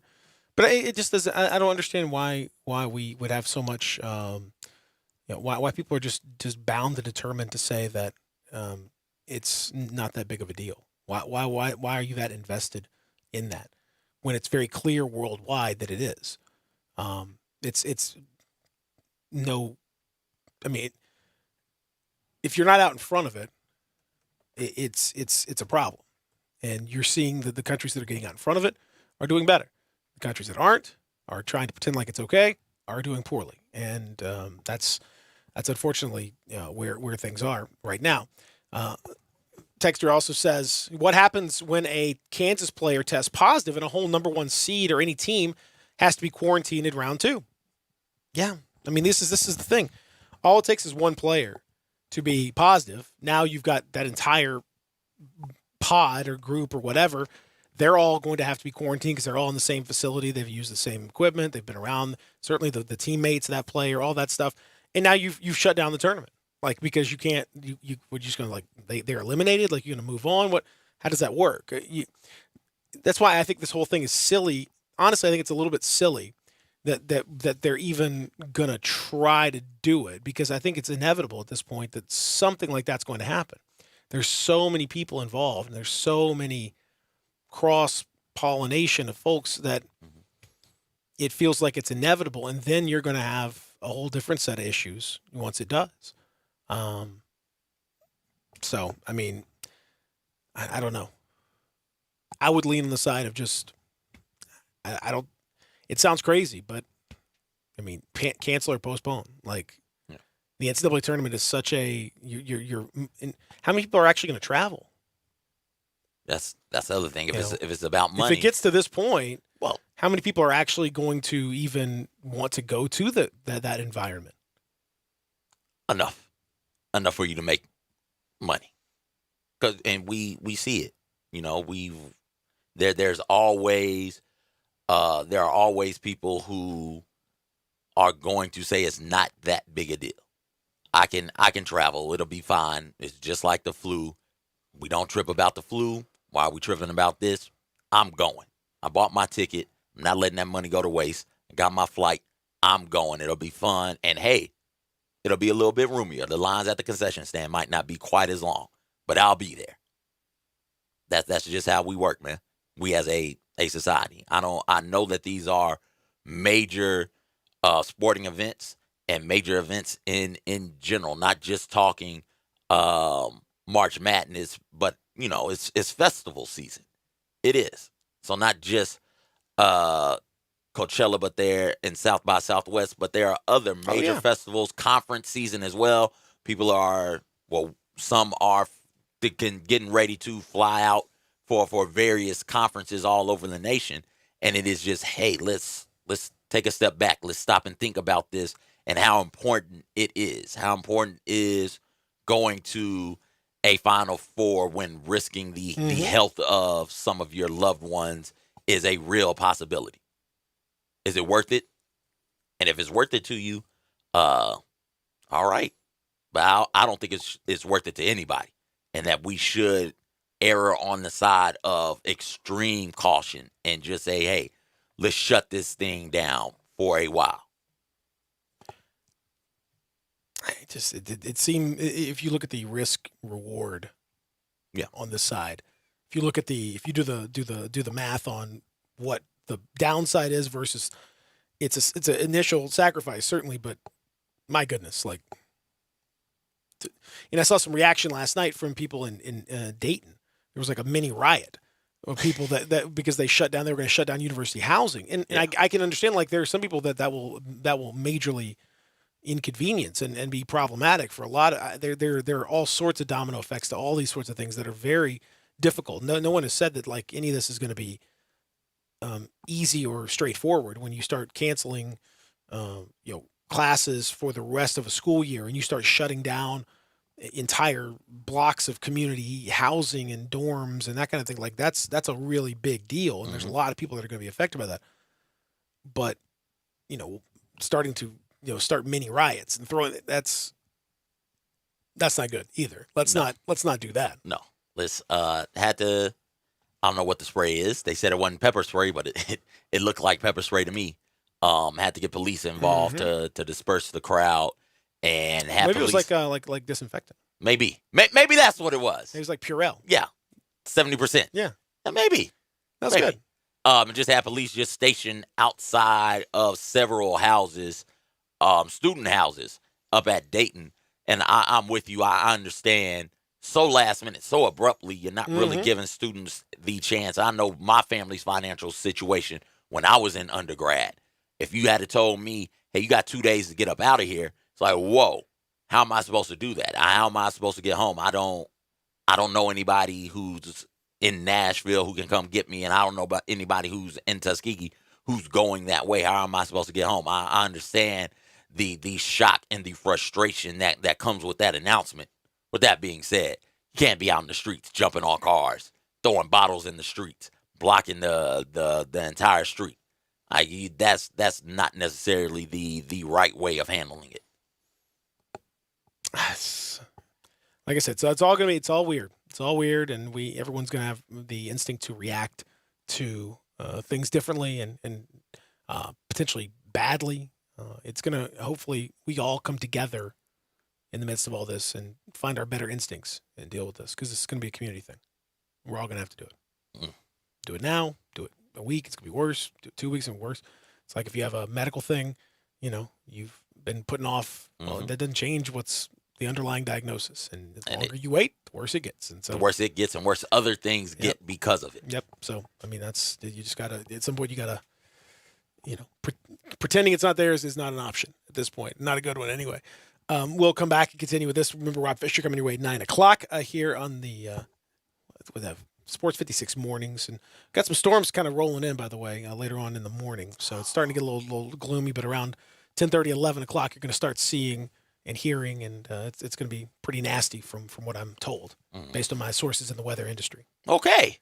We all know how connected you are. Very connected in the weather industry. There's no question. Very, very connected indeed. Let's take a break. Come back. Sports 56 mornings. Peter and CJ. Real Sports Talk. Sports 56 96.1 87.7.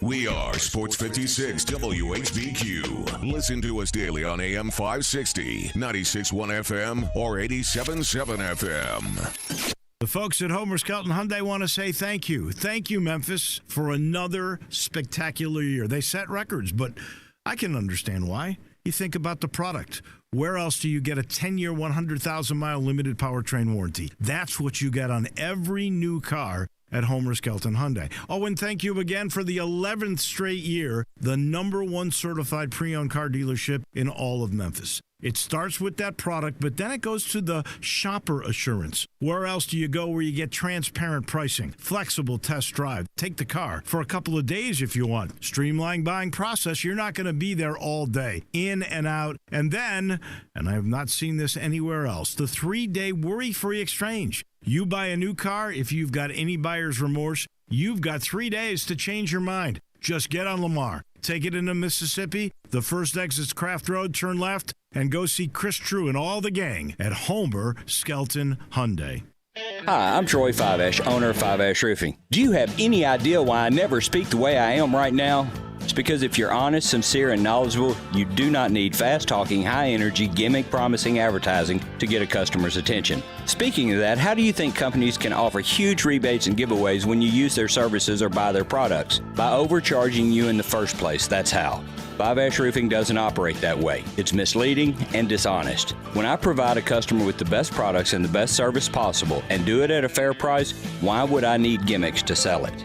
Best products, best warranties, and best service possible. That's all we offer. Well, that and financing.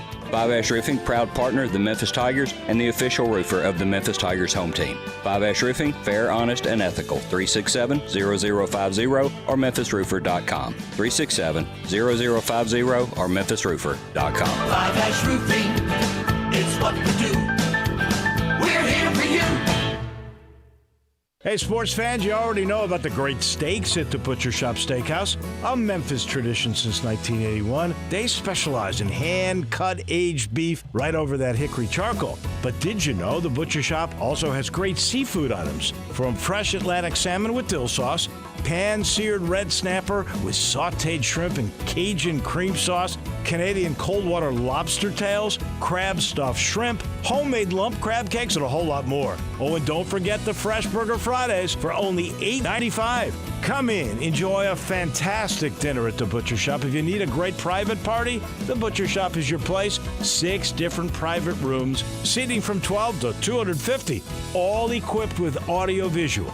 Rehearsals, business dinners, luncheon, weddings. You call the Butcher Shop at 901-757-4244. Or you can visit the website at butchershop.com. Just drop in, 107 South Germantown Parkway.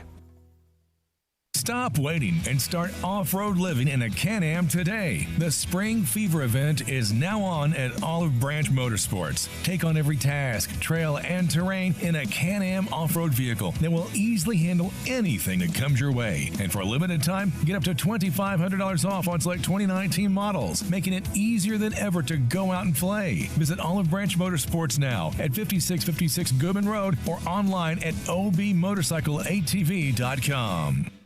Welcome back to Sports 56 Mornings with Peter Edmiston and CJ Hurt. Here once again are Peter and CJ. We've only just begun. When it's this good, there's no saying no. I want you so I'm ready to go. So this kind of stuff we're talking about, CJ.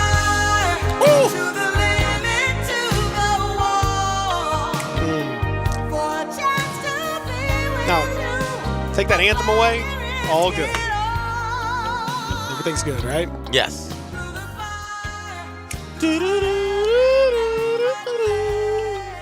Kanye's work on this too was the way that. Yeah, that was great. That's the my soul favorite. beat. That's When my Kanye favorite. was still That's my doing favorite soul Kanye. beats. That's my favorite Kanye song. Through the Wire? Mm-hmm. Yeah. Yeah, that's my favorite Kanye song. But this is great stuff. I looked into that No Limits reunion to see who's on the lineup. It's an interesting lineup. Some names I've heard of. Okay. Some I haven't. Do tell. So it's April 25th. Okay. Oh, okay. April 25th this year. So Master P, Mystical. Sure. You mentioned Silk the Shocker. Yes. Fiend. Maya X. Mia X. Mia X. Put some respect on Mama Mia's name. I'm sorry. Okay. I don't know who she is. And then Jeezy. I know who Jeezy is. So it's No Limit and Young Jeezy. Yeah. That's everybody that was in No Limit. Not everybody. One is. And also, ladies Handle get it in for sometime. free before 12. Wait, what? Wait. No. I'm just playing. Oh, don't play like that, Zach, because I was definitely going to go. Most certainly we were going. The No Limit roster. Yes, minus one. Well, I was looking at the full list. Okay. I was trying to see the full list. There's definitely some others that aren't, There's plenty of former Magic. Yeah, he was that new No Limit. Yeah. No, he was one of the. Was he one of the originals? Yeah, I thought Magic was a new No Limit. No, he was the 504 Boys, which I thought they like were 504 504 Boys were good. I thought they were the new No Limit also. Well, I mean, again, which is like Cash Money, Young Money, like it's the same thing. I got you. I mean, you're talking about that, but yes, was Chopper in there? Yes. Chopper style. You're forgetting about Mr. Servon. That's one of my. Oh, how can I forget Mr. Servon? You forgot about Mr. Servon. One of my favorites right there. Yeah. We had talked about some of the weird effects of this whole thing. One of them yesterday in soccer, the Arsenal Manchester City match, which was scheduled for today or tonight, I guess in Manchester, was canceled or at least postponed because one of the Arsenal players made close contact with the owner of a Greek team, Olympiakos, who has tested positive for the coronavirus. He had been in close contact with one of the players for Arsenal. So now Arsenal's squad is under a quarantine, and they can't play the match. And I don't know how long that quarantine will last. But now I don't. Again, that match is postponed, so you have to put it somewhere. once the dominoes start to fall, you can see logistically how this is going to be a complete nightmare. They said that the likelihood of players contracting it would be extremely low, but just to make sure they don't want to. And the same thing will happen with, if and when a player of some sort is going to be testing positive, then they'll have to cancel and move and all. It's just, you may as well prepare for it. Yeah. Because it is going to happen. Whether it happens today, tomorrow, it's going to happen. And then when it does, that's when you're going to have a lot more issue. Now, on the flip side, totally non-coronavirus related, Rob Gronkowski close to a deal with the WWE. Good.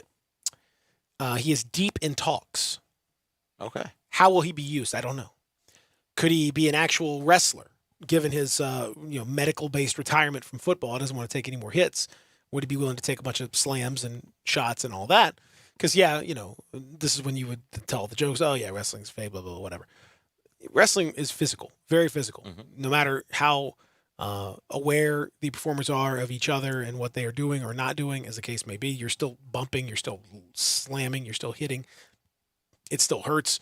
It's still unpleasant. If you ask any wrestler who's ever done it, a lot of times you accidentally get hit in a much more hard way. But even if you don't, I would encourage all of you to try to wrestle for just 1 minute. Forget about 20 or 30 minutes. Just try faking a match somewhere. Just try falling down a few times, getting back up as quick as you can, running, falling down, getting back up. That'll tire you out completely. And so you have to be in good shape to do this. Done a bunch of up downs in my life, and that is just jogging in place, hitting the ground, and popping back up. Done a bunch of burpees as well throughout the course of my life, and that is just hitting the ground, extending your legs, bringing them back in, and popping back up. It's exhausting. It is tiring. Mm-hmm. I don't like that. I wouldn't be able to do it. Doing like 5 of those. I'm out. I'm done. I'm done. I'm out. Get your knees high. Hurt. Like, no. I cannot and I will not. Jesus didn't go to Calvary for this. No. Well, it is. It's going to be interesting to see. Yeah. It was a weird, there was a very weird situation. One of the weirdest photos that I've seen in a while at Gronk's beach party in the Super Bowl. When Gronk is there with one of the wrestlers, Mojo Rawley, and then Triple H, Stephanie McMahon, and Bill Belichick, just chilling in the back, looking like this awkward look. Look at this photo. Come look at this photo. It's a fascinating photo. Like Gronk is gronking it up, and this guy here, and then everybody's like, oh, everybody's so excited. Everybody's so happy to be there, but Bill. Bill looks, by his standards, he looks happy to be there. Honestly, that's the first time I've ever seen him smile. Like he doesn't look sad. And it's so awkward. It's like, but it looks like it's everybody is cheesing, like excited. Bill's like, I think that's Bill's wife right these there, too. people. Oh, is that his wife? I was wondering who that was. I think so. I think that's Bill's wife. Okay, Bill. Good for you, Bill. All right. Getting championships on and off the field. X's I like and O's. X's and O's. Yeah. That's right. I'd love to see Gronk do it. Let's get Gronk at WrestleMania. He's certainly a personality. If that personality is not wrestling, though, I wonder how they'd use him. And part of the things, it wasn't just one thing with Gronk. It was the whole body was feeling bad. So it wasn't just a head or the knees, but also that back. And hey, if you're going to take these bumps, your back is going to be involved in doing so. The knees are going to be involved in doing so as well when it comes time to lift other people up. So, like, if that is why he stepped away from football, is his body healthy enough to do it? And two, if it's not healthy enough, he is certainly a personality that you'd want involved in some way. I'd be interested to know how the WWE would use him. I agree. Also, let's not take our eyes off the prize of what's going on in Major League Baseball, which is pure pettiness constantly with the Astros. Yes. And whether there's going to be fans there or not, I don't know, but I hope we keep doing pettiness. Yesterday, for example, as the Braves and Astros are getting set for a spring training matchup, and the Astros are on the field taking batting practice, the Braves, in their public address, people are playing Ace of Bases, I Saw the Sign. Oh! Over yes. and over and over again. Yes. Let's get it. That's a great song. That's also a song that is a jam of mine. I saw the sign. I saw the sign. Oh, no. I saw the sign. That's the end of the song. Oh, okay. I'm doing that. Yeah. All right. Yeah. All I know is I saw the sign. It opened up my eyes. I saw the sign. Mm-hmm. Yeah, that's right. Okay. But I'm just playing I would just play that part over and over. Oh, I saw the sign. I saw over and over. Just a loop. Just on loop. Just a loop. Just that That's right. 10, 15 second loop. So let's we'll keep track of this, but it's wonderful that more teams are just giving into their petty side. That's the way this should be. Yes. That's the way this should be handled, quite frankly. Absolutely. It's fantastic. When we come back, we'll talk to Rob Fisher, I think. You never know. Favorite game of the show? Will we talk to Rob? I mean, yes or no? Maybe not. I don't know. We'll find out. That'll be fun. Coming up next, Family Leisure Studios, Real Sports Talk Sport 56 96.1 87.7.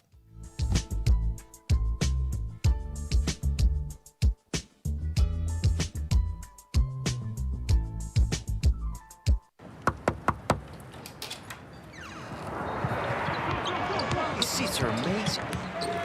Shoot it! We deliver tickets, team merchandise, and everything you need to get ready for the game. But what you really get when FedEx knocks on your door is so much more. FedEx Delivery.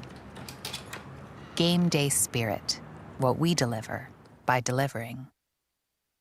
The construction reduction event is on at Wolf Chase Honda. Exciting changes are in the works and inventory must be reduced. Get the best deals right now on all remaining 2019 Hondas while they last. Every new car, every certified, every used car, price to go. Get pre-approved now at wolfchasehonda.com. Wolf Chase Honda is expanding and our prices are dropping. Don't miss these savings. Act now. This huge construction reduction event ends soon. For the best lineup of quality, fuel-efficient, and fun-to-drive vehicles, get to Wolf Chase Honda and Wolf Chase Nissan. Over 1,000 new certified and pre-owned vehicles in one great location. Catch the savings now during our huge model year-end sales event. Score an amazing deal at Wolf Chase Honda and Wolf Chase Nissan and get to the game in style at Germantown Road and Highway 64. Family-owned since 1981. You're in charge of hiring, and Indeed has solutions, like online skills tests, which let a candidate show that they're the right hire. Indeed will also give you the sticky frog, which will suddenly leap and stick to the face of the perfect hire. Okay, there's no sticky frog. But skills tests, that's a for sure. See why independent research by Silk Road shows Indeed delivers 3 times more hires than any other job site. Visit Indeed.com/promo today and get a free sponsored job upgrade on your first posting. Terms, conditions, and exclusions apply. Hey Memphis, Extreme Experience is coming to town this March, which means you can get behind the wheel of a Lamborghini, Ferrari, Porsche, or the all-new Mustang Shelby GT500 on a real racetrack with no speed limit starting at just $199. Don't miss your chance to race your favorite supercars on track with Extreme Experience at the Memphis International Raceway this March 20th and 21st. Visit xxspeed.com or call us at 866-273-7727 to reserve your spot today. Space is limited. Save 20% with code DRIVETIME. Visit xxspeed.com to book your drive.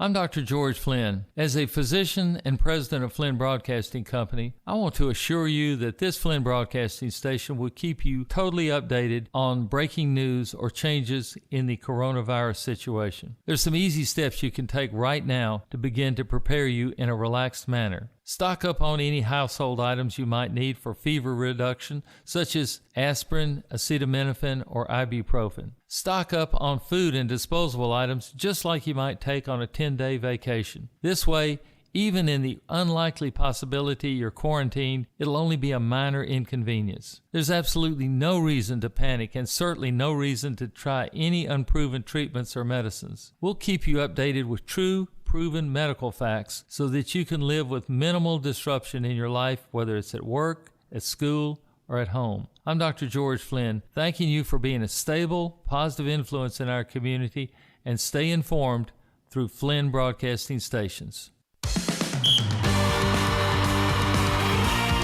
Hi, this is Rob Brown. Join Pete Cordelli and me Saturdays 8 to 9 a.m. for Sidelines here on Sports 56 WHBQ, 87.7 FM, and 96.1. We'll cover the Memphis Tigers, the SEC, and your favorite team. Give us a call. That's Sidelines, Saturday mornings 8 to 9 a.m. Sidelines is presented by Duncan Williams Asset Management. So get up and give us a call. We are Sports 56 WHBQ Memphis, WIVG-FM Tunica Memphis, and WPG-FLP Memphis, Flynn Broadcasting Stations. Welcome back to Sports 56 Mornings with Peter Edmiston and CJ Hurts. This hour is brought to you by Acura Memphis. Here once again are Peter and CJ.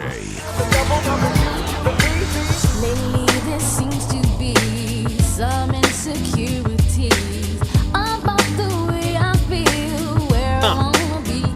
You know it's with you. Yeah. No one can do Hour the things number you do. 3. Presented by our friends at Acura of Memphis. I'm Peter, he's CJ. Sports 56 Mornings.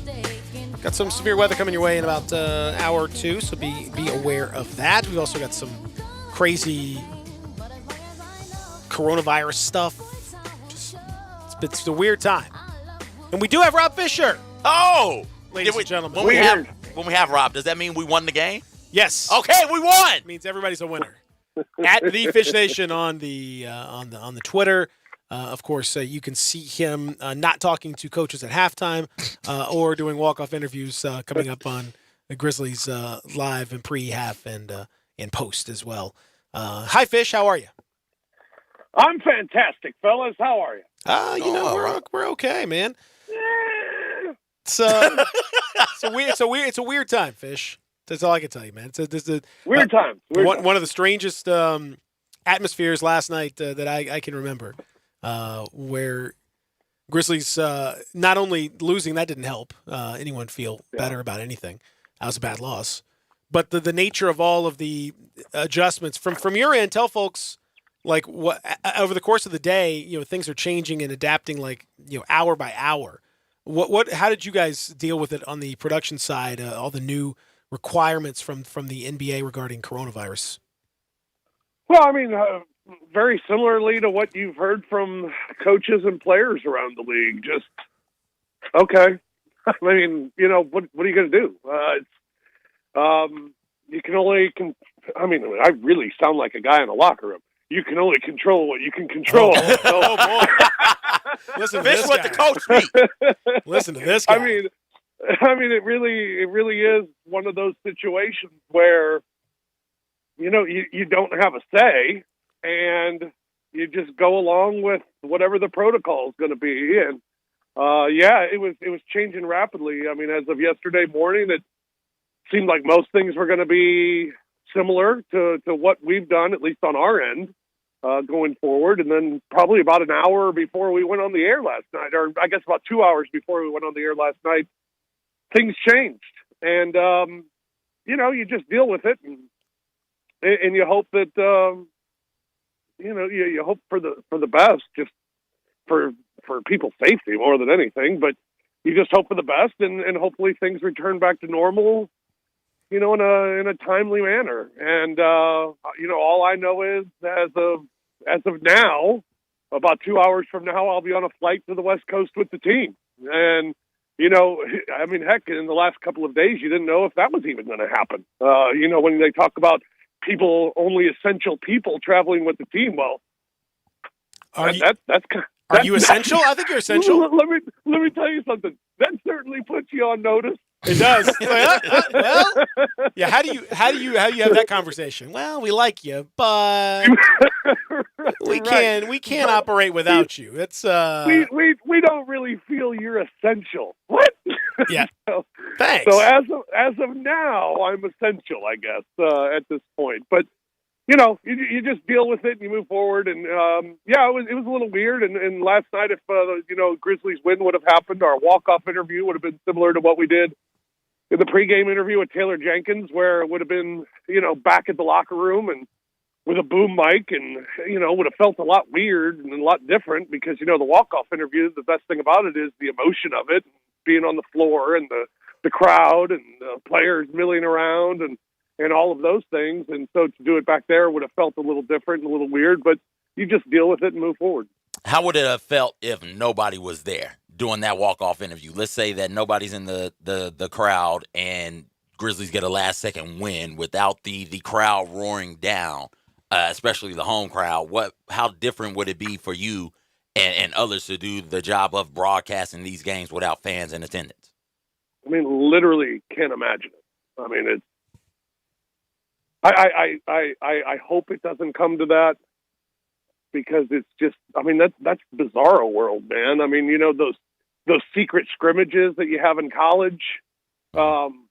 You know, that's what it would feel like. It would be awkward. It would be like being at the gym during training camp and the team scrimmaging. I mean, to not have the music, to not have the crowd, for coaches in the huddle to have to almost whisper.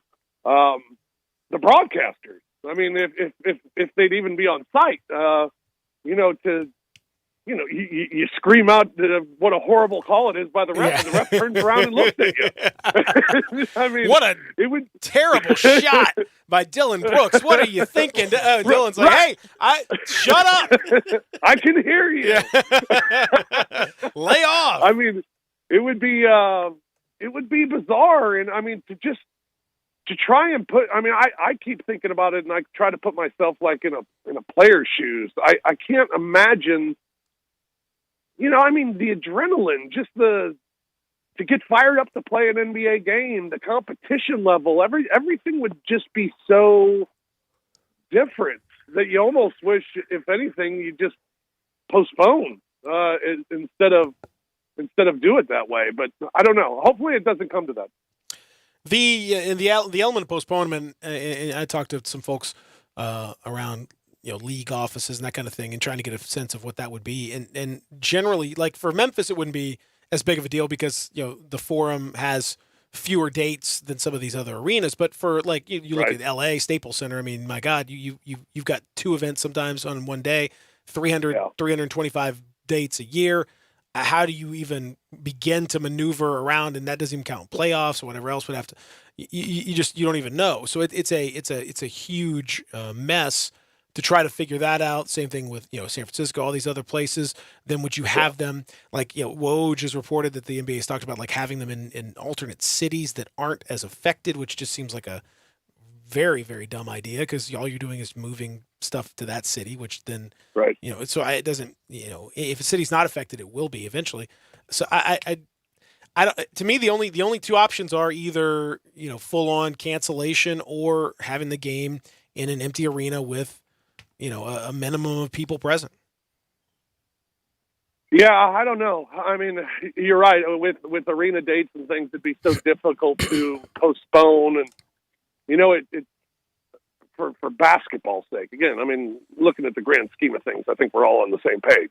Let's hope this passes, and let's hope that, you know, and for everybody's safety and all of that. But for basketball's sake, and that's what we're talking here, it's unfortunate because of what time of the season that it is. You know, I mean, to have games and teams be in playoff pushes. I mean, for example, the Grizzlies playing in Portland on Thursday. Huge game for Portland, too, and a huge game for the Grizzlies.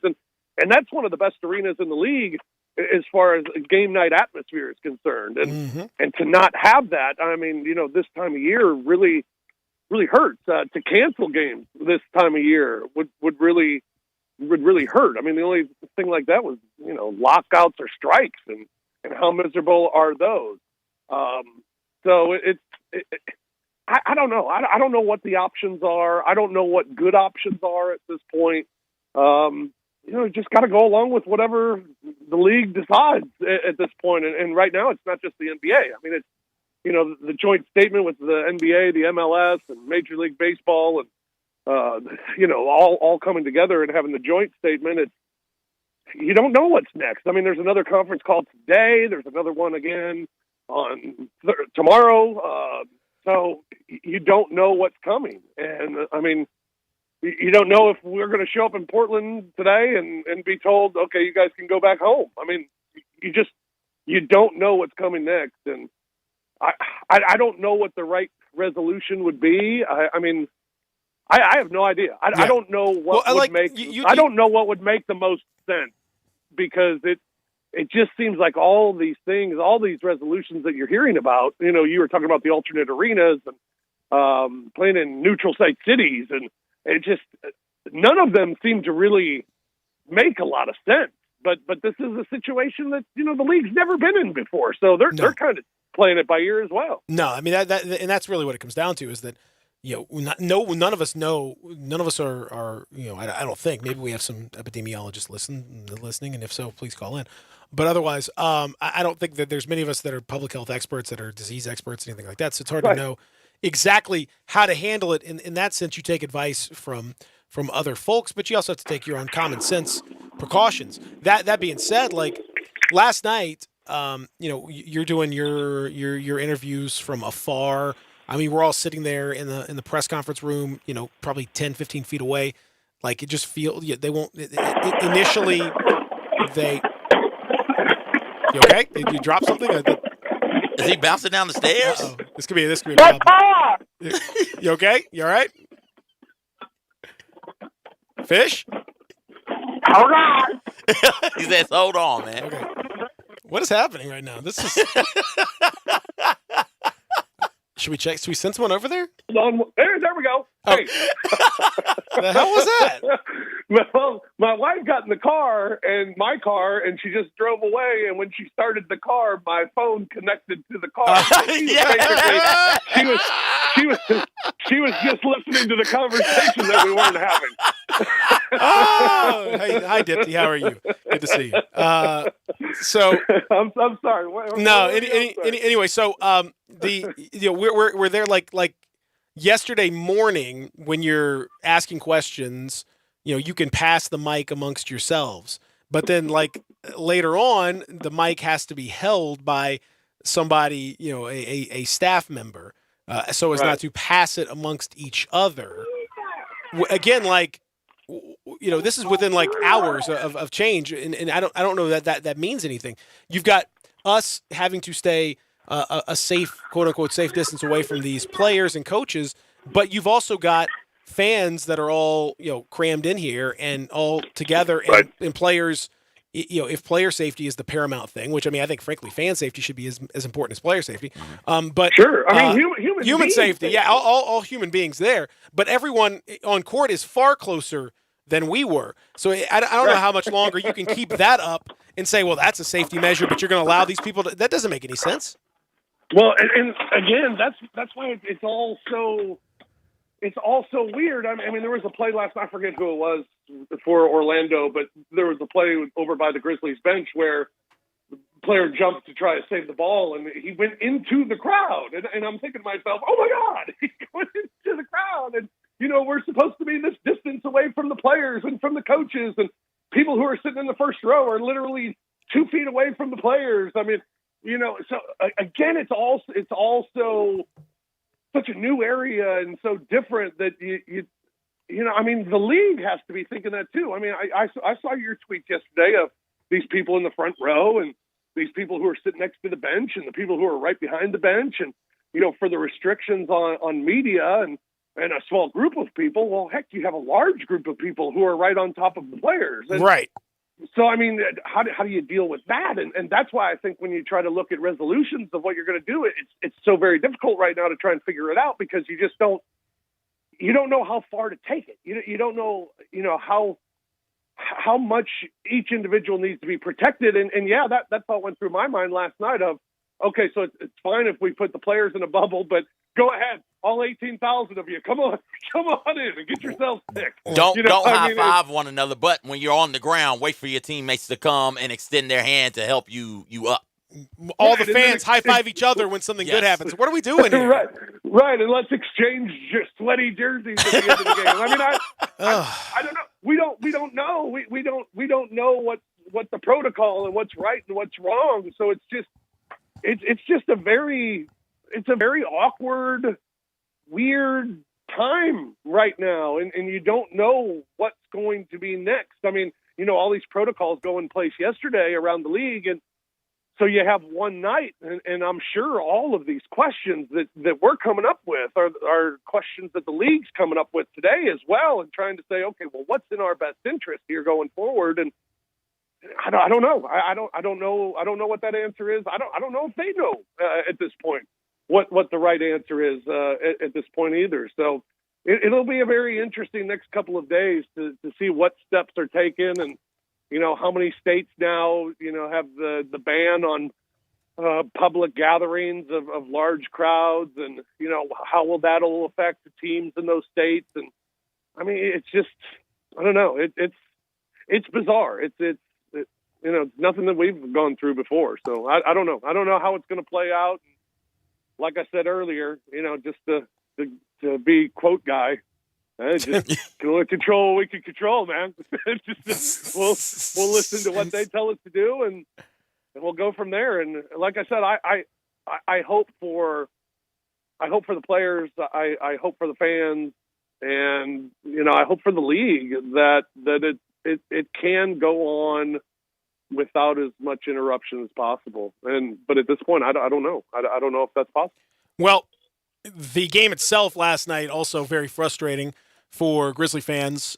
Grizzlies looked to be in control of the game, up big in the first quarter, 17-point lead at one point, pretty much cruised through first half. Everything was cool. And then second half came out bad and got worse and got drubbed, really, in that second half, except for a few moments here and there. It was a bad fourth quarter the first time they played the Magic. It was a bad second half last night. And a very inopportune time for that to happen because of the other teams around you winning. What happened? Well, a couple of things. One,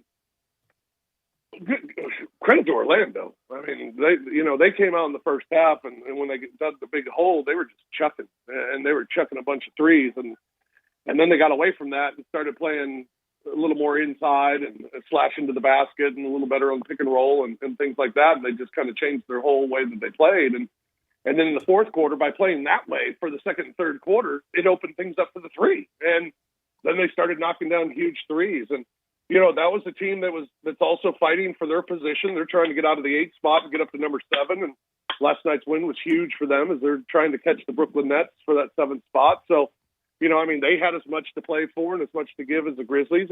I thought it was two teams that really played hard, and, the Grizzlies just didn't execute as well. And, I talked earlier, my quote of the day is you can only control the controllables. Well, Grizzlies did not do that last night. I mean, not knocking down free throws and turning the ball over. And it wasn't wasn't turnovers. It was just bad turnovers, and then turnovers that turned into points. I mean, fourth quarter, Grizzlies had 4 turnovers that were turned into 11 points.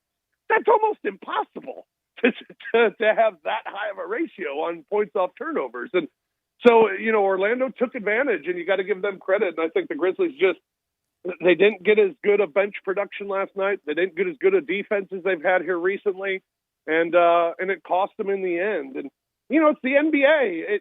You start looking at games and looking at the schedule, and you're not going to win them all. And the Grizzlies didn't last night, and that's one that you wish you had. And then you look back and say, well, we kind of stole the Lakers game. Probably shouldn't have gotten that one. So, things even out in the end. And, the good thing about this team is they've been very resilient. They've been able to bounce back, and hopefully they'll surprise us on this road trip. Portland had been struggling. They got a nice win last night, but Portland had been struggling. Utah's going to be coming off a back-to-back, and then San Antonio, they are what they are. And the Grizzlies have won there before this season. So, and now hopefully getting Justice Winslow into the mix, see what he can do, and getting Jaren Jackson back. Who knows? Who knows what's going to happen? But it's, boy, you want to hear something really good? One game at a time, man. I mean, man. I mean, I'm Coach Fish. Coach Fish bringing it on right here. But I'll tell you what, this team truly plays by that mantra and lives by that mantra of one day at a time. And I think to their credit for being a young team, they've been very good at playing that way this season, of taking it one day at a time and putting losses in the past and not really, sitting on wins. I mean, they truly go after one game at a time, and I expect that to happen on this road trip. It would have certainly helped having, you brought up Jaren and Brandon Clark, but it also would have helped to have Justice out there, people slot back into roles that they're more comfortable with. But they've been without them since that road trip to start the post All-Star break. What has surprised you the most about this team without those three. How good the bench has been. I mean, I think DeAnthony Melton was such a huge. I'm sorry, I got to put a tent together for my son. Listen, because you got to have a tent up at 9 o'clock in the morning. You need Colton to. said hi. It's very important. You got to do that. Colton, everybody says hi. Good. Okay. Go.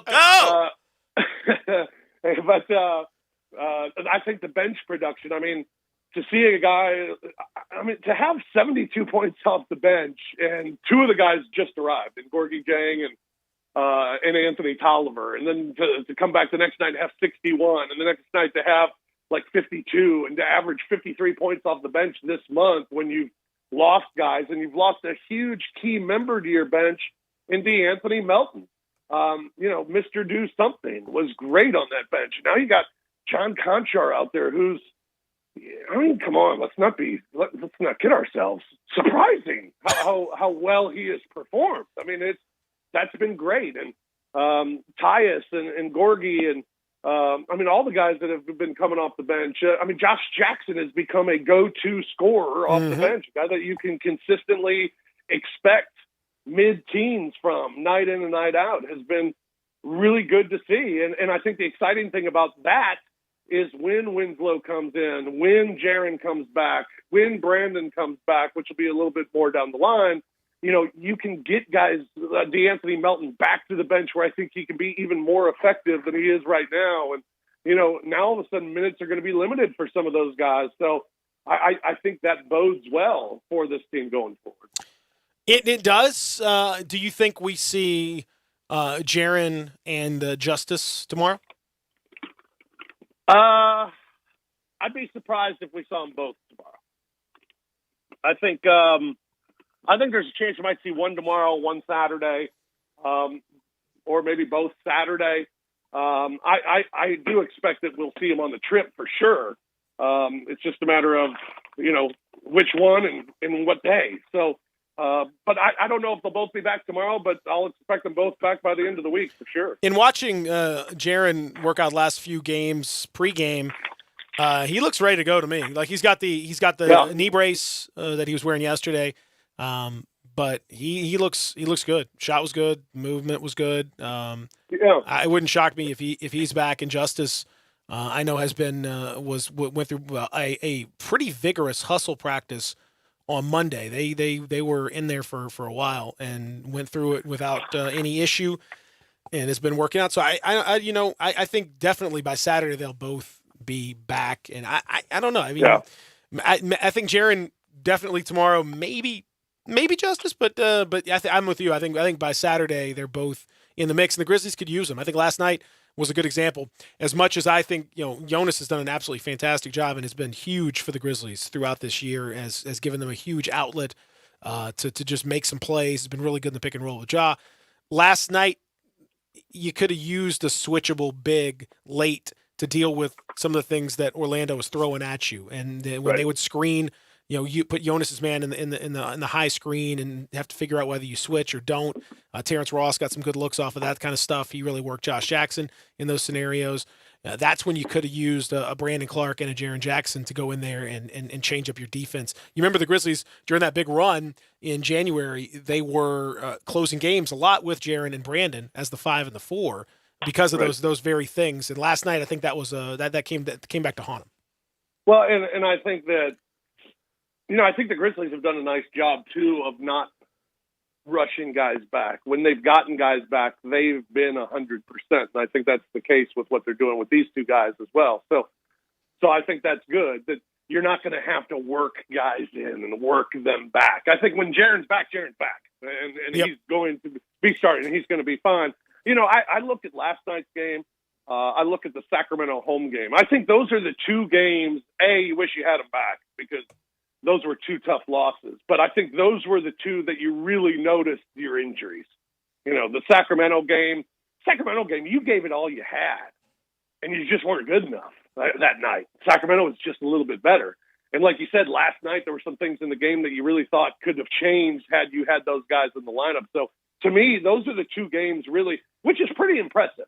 For the amount of time that those guys have been out, to really only be able to point to 2 games that you thought it really was a difference maker, that's pretty impressive for this team to be able to get through that with those injuries. So, hey, hopefully when they're back, this team's going to, be able to be even better, and hopefully they'll fit right in. And guys that have come back or guys that have been acquired have been able to fit right in. So why expect anything else?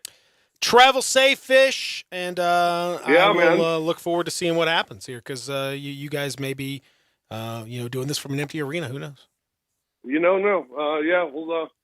We'll keep waiting to hear, and we'll just control what we can control, fellas. That's right. Control what you can control. Get that 10 up, man. Take it one plane flight at a time, 1 hour at a time, one meal at a time. That's right. That's right. That's all you can do. Fish, thanks, buddy. Exactly. You got it, fellas. Rob Fisher joining us here in the Family Leisure Studios, at least on the phone lines, on the First Bank phone lines. We'll come back and continue here. We'll talk a little hoops. We'll talk a little bit about what's coming up, and should be a very intriguing remainder of the week, particularly in the college scene. We'll discuss when we continue here. Real Sports Talk, Sports 56, 96.1, 87.7.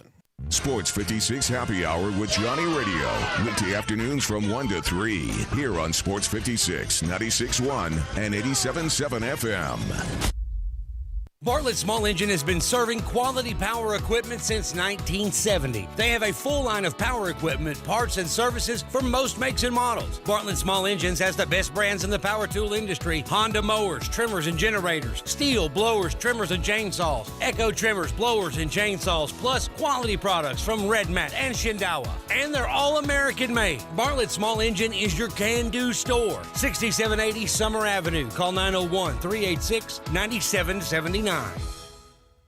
Farmers Insurance knows that there's a not-so-subtle difference between the sound of a car hitting your rear bumper and the sound of a clown car hitting your rear bumper. Whoa, whoa, whoa, whoa, whoa!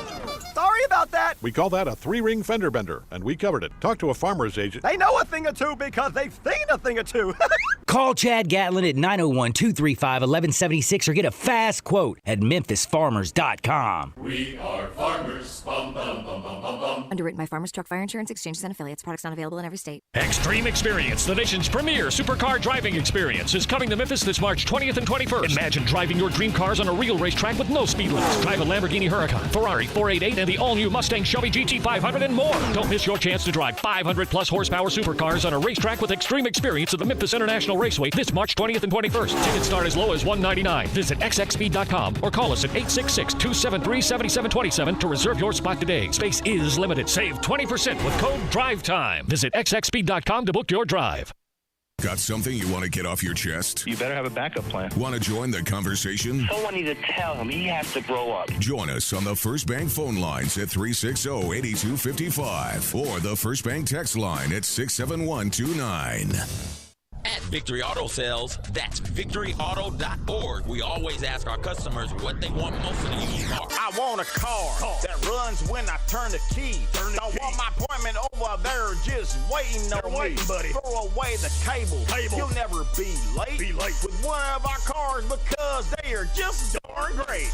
I want a car that runs down the road, that doesn't leave me stranded while it's getting towed.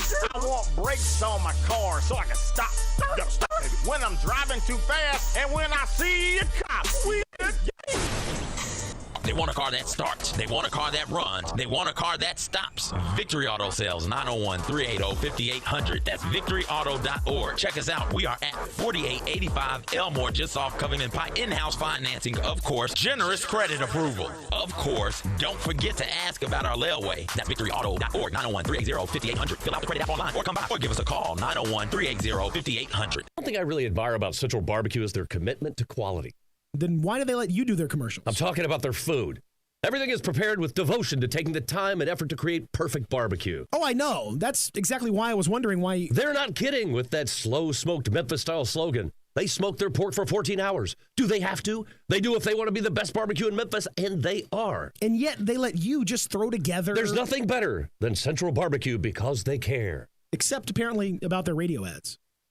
Welcome back to Sports 56 Mornings with Peter Edmiston and CJ Hertz. This hour is brought to you by Acura Memphis. Here once again are Peter and CJ. Just let her go what they did. Now take me for instance, babe.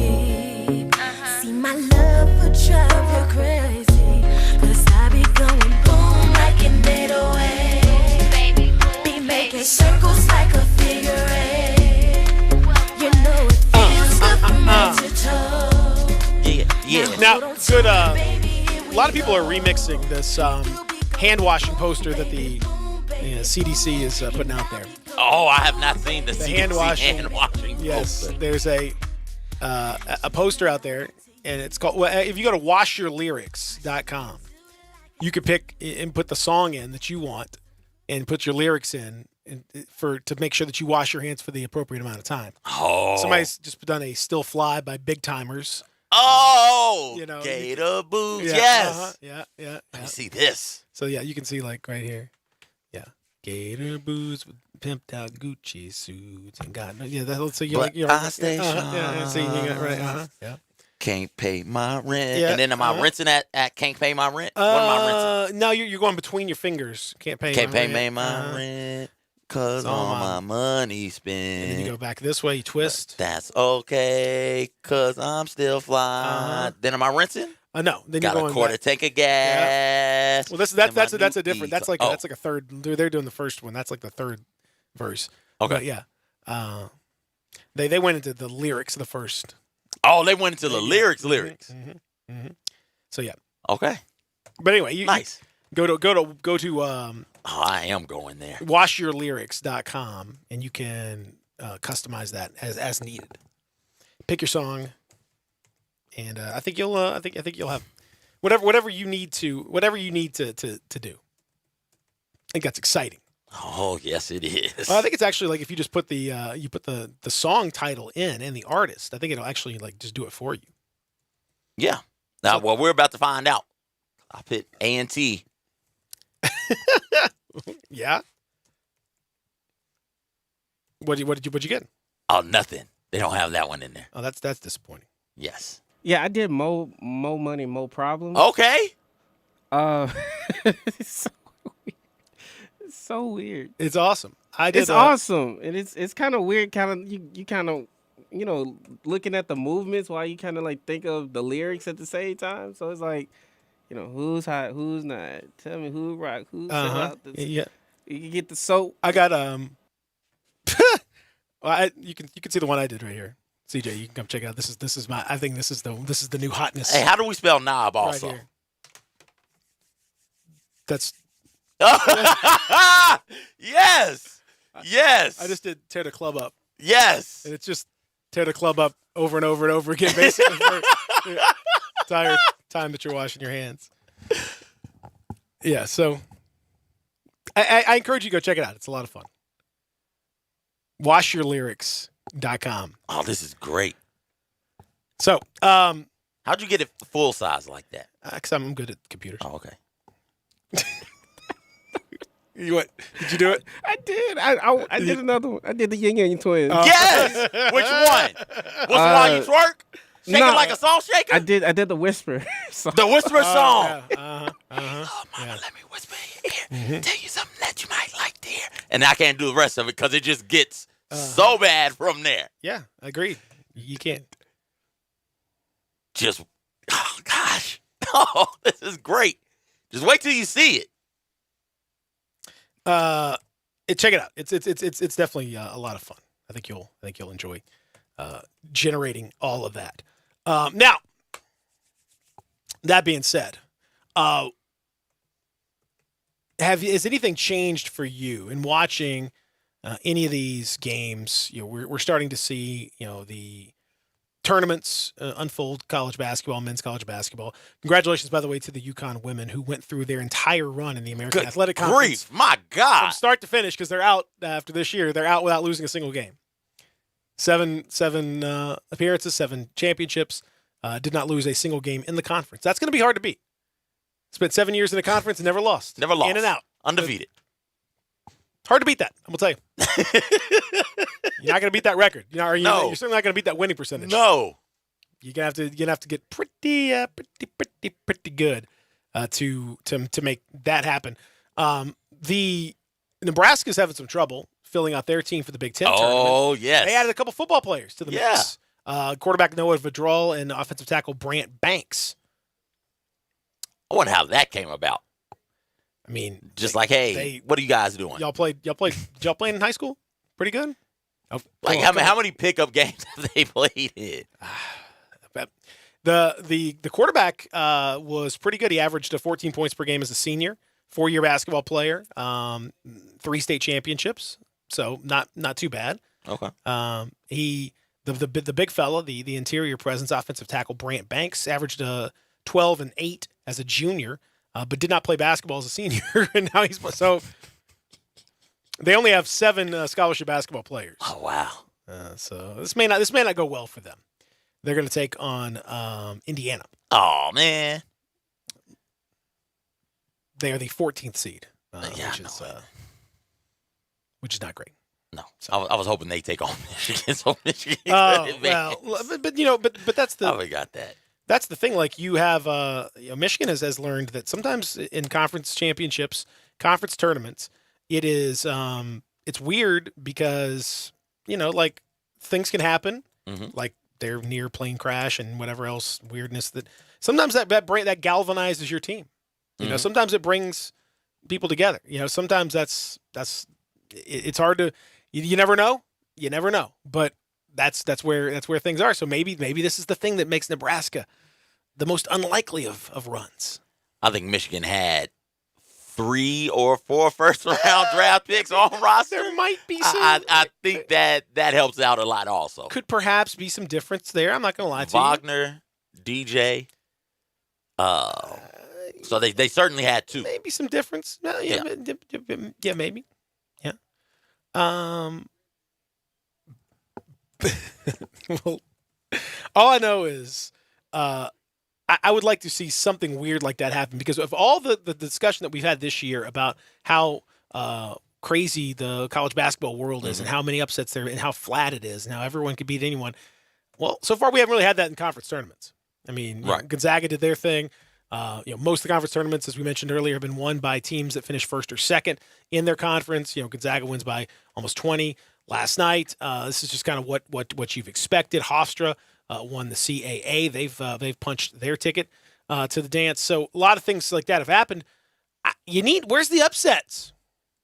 Where's the chaos? Other than obviously the coronavirus. I didn't expect that part of chaos. I'm talking about on the court. I don't know how wild would it be to get an Elite 8 Final Four that is just the Blue Bloods after the year we've had in college basketball, for it to just be Duke, Kentucky, Michigan State, Kansas, throw Gonzaga in there, Baylor and Auburn or something like that, just teams who have been pretty good all season long. Sure, you had a couple of bad losses, specifically by Kentucky and Duke on the season, but how wild would it be, for it to be just a real chalky bracket all the way through, and for March Madness to be not near as mad as the regular season in college basketball has been so far in this season. I need more craziness. I agree.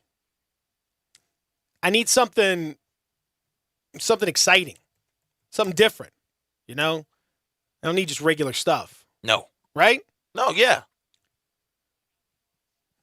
I don't know, Peter. I don't know. Maybe basketball. Where is it? There's only everything. There's a finite amount of everything in this world, Peter. Upsets is one of them. So if you expend all of your upsets in November, December, January, February, come March, you're just out of upsets, man. So you think we've exhausted our supply? We've exhausted our supply of upsets. It could be. Tigers hope they haven't. Yeah. Not tomorrow, but the next day, and then from then on. Yeah, you're exactly right about that. 67129 if you want to text in, and also our phone lines are working now. 360-8255. We'll return with a whole lot more as we continue here. Real Sports Talk, Sports 56, 96.1, 87.7. Greg Gaston and Eli Savoy get you through the midday with Sports 56 Middays. Delivered by FedEx. Weekdays from 10 till 1 on Sports 56, 96.1, and 87.7. So this time of the year, Humdinger's is the place to go for Lent. We offer salmon, tilapia, swahi, rainbow trout, mahi, crab cakes, ahi tuna, anything you need, including our shrimp and grits. You can get any of those with our fish toppings, and you can also get them blackened with pineapple salsa, piri-piri mushroom, black bean corn salsa. Humdingers is also in the wedding business. We are doing catering for weddings, any social events, any corporate events. You can dial our hotline at 901-260-8292. Mid-South Power Distributors is your source for all things diesel. For more than 26 years, they've supplied all the diesel parts that you need. From simple repairs to complete overhauls, they have it all. Whether it's heavy, medium, light duty, agricultural, marine, or off-road, Mid-South Power is the leading source for all things diesel. Fuel injection, turbochargers, engine parts, alternators, starters, and brakes, they can supply all the parts and services you need. Stop in today at 3250 Mill Branch Road in Memphis or call 901-396-0710. At Jason's Deli, you can stuff yourself full of great deli food that's healthy, fresh, and best of all, it's not expensive. Jason's Deli is all about choice. Whether you're looking for a gluten-free menu, vegetarian sandwiches, healthy kids' meals, or if you'd like to invent your sandwich via the build-your-own selections, Jason's Deli has you covered. And they only use fresh, wholesome ingredients. Choose from the club and specialty sandwiches, paninis, wraps, soups, salads, pastas, and much more.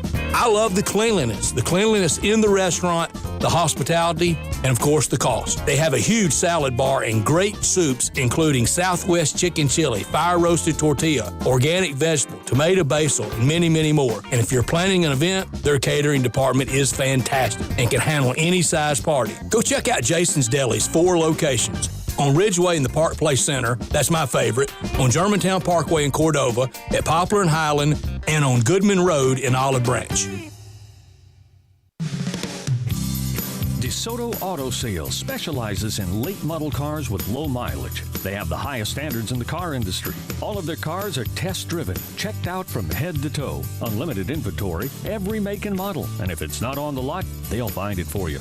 Walk in the door of DeSoto Auto Sales, 5704 Goodman Road. Within 45 minutes, you can test your car, get credit approval, and finish paperwork within an hour. No shortcuts at DeSoto Auto Sales. Kind, courteous employees, a down-home environment. DeSoto Auto Sales cares about your time. Lowest prices in a 350-mile radius. We're living in a world today where time does matter. Visit them online. Check out their referrals. DeSotoAutosales.com. Very proud to serve DeSoto County and other surrounding areas. DeSoto Auto Sales, 5704 Goodman Road. Call 662-890-7184. 662-890-7184. Come on down to DeSoto Auto Sales. We are Real Sports Talk. Sports 56, 96.1, and 87.7. Available on your radio dial at 560 AM, 96.1, and 87.7 FM, as well as online around the world at sports56whbq.com. Take us with you everywhere on your phone or tablet by downloading the Sports 56 app, and at home, tell Alexa or Google to play Sports 56. If it's happening in the world of sports, we've got it covered. Wherever you are, stay tuned to Real Sports Talk. Sports 56, 96.1, and 87.7. Welcome back to Sports 56 Mornings with Peter Edmiston and CJ Hertz. This hour is brought to you by Acura of Memphis. Here once again are Peter and CJ. Need to be careful who I love. And Daddy always told me make sure he's right. I always had my eyes on this one particular guy. Wash your hands, y'all. Too shy, so I Wash your hands, y'all. Which songs are you doing? You're just over here, not me.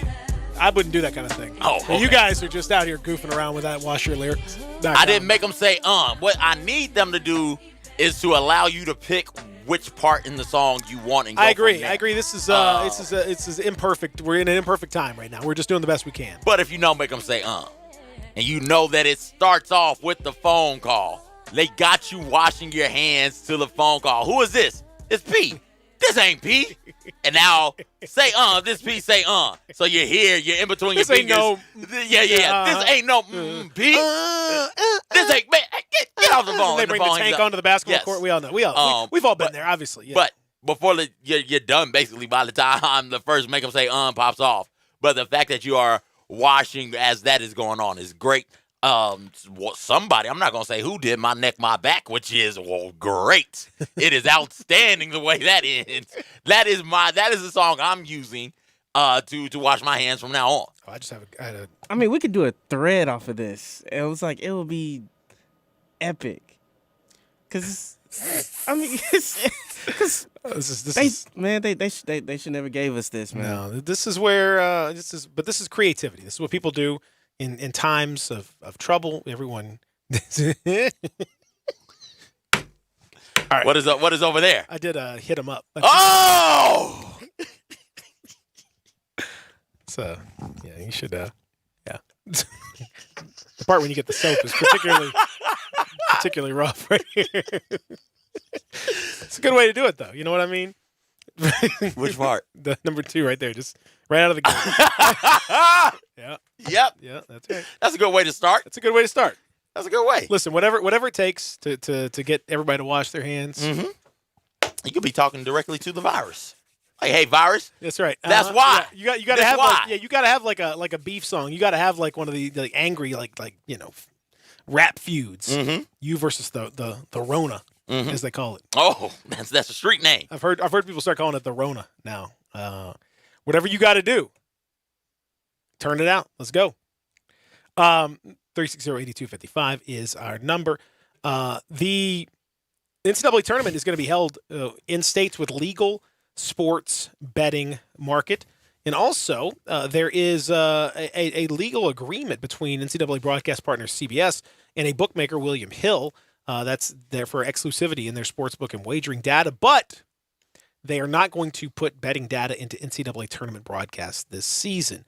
Okay. Now, it's interesting. The NCAA is still opposed to all forms of sports betting, does not believe that they should do this. Yet everybody around them, everything is changing around the NCAA. Everything. Mm-hmm. Like, I mean, the whole 10, 20 years ago, totally different environment. But now the environment is, you know what, we're pretty much cool with gambling. It's not that big of a deal at this point. You got lots of states that are legalizing it in some form or another.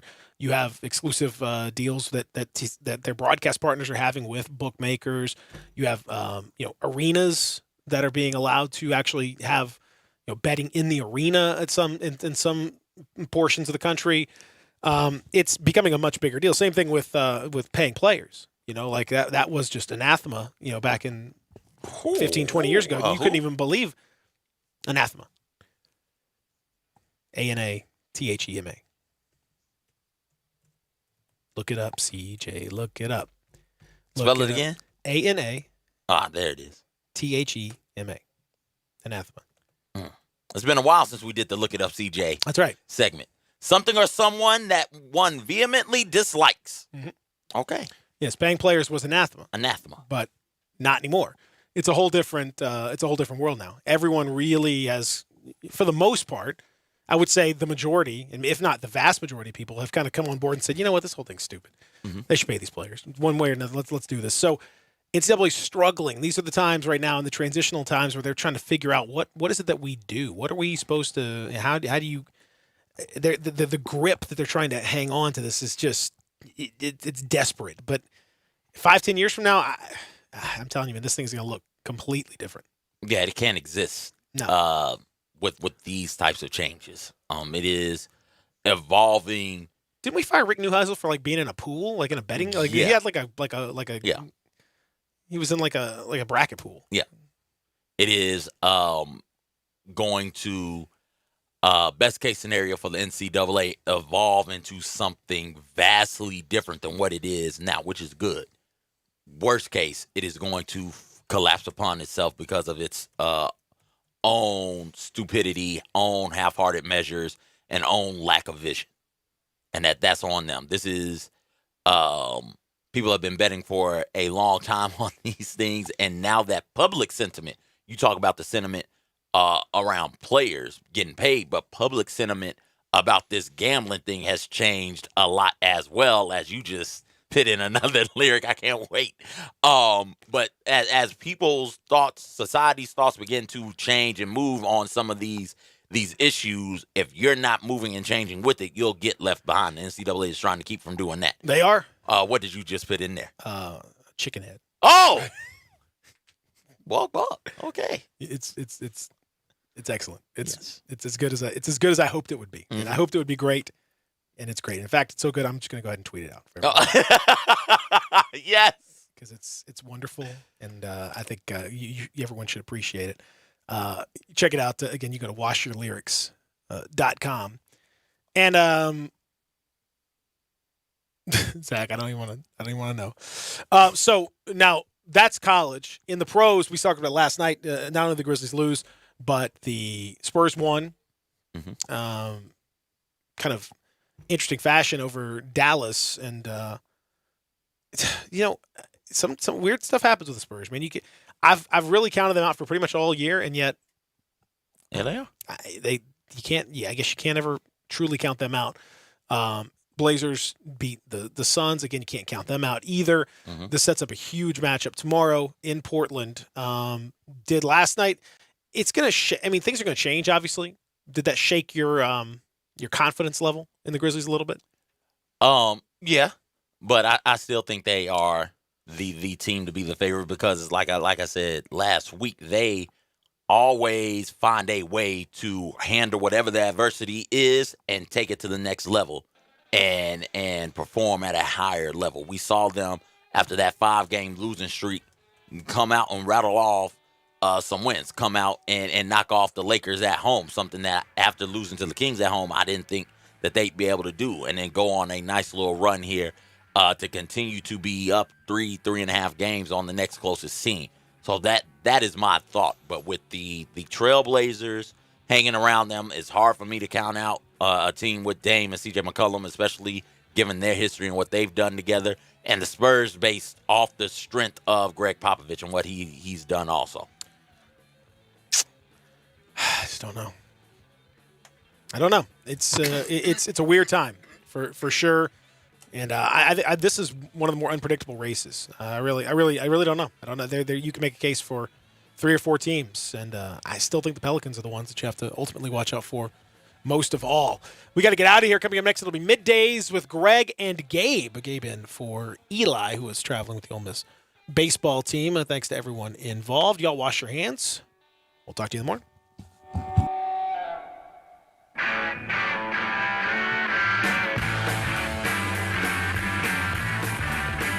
You're scrambling around.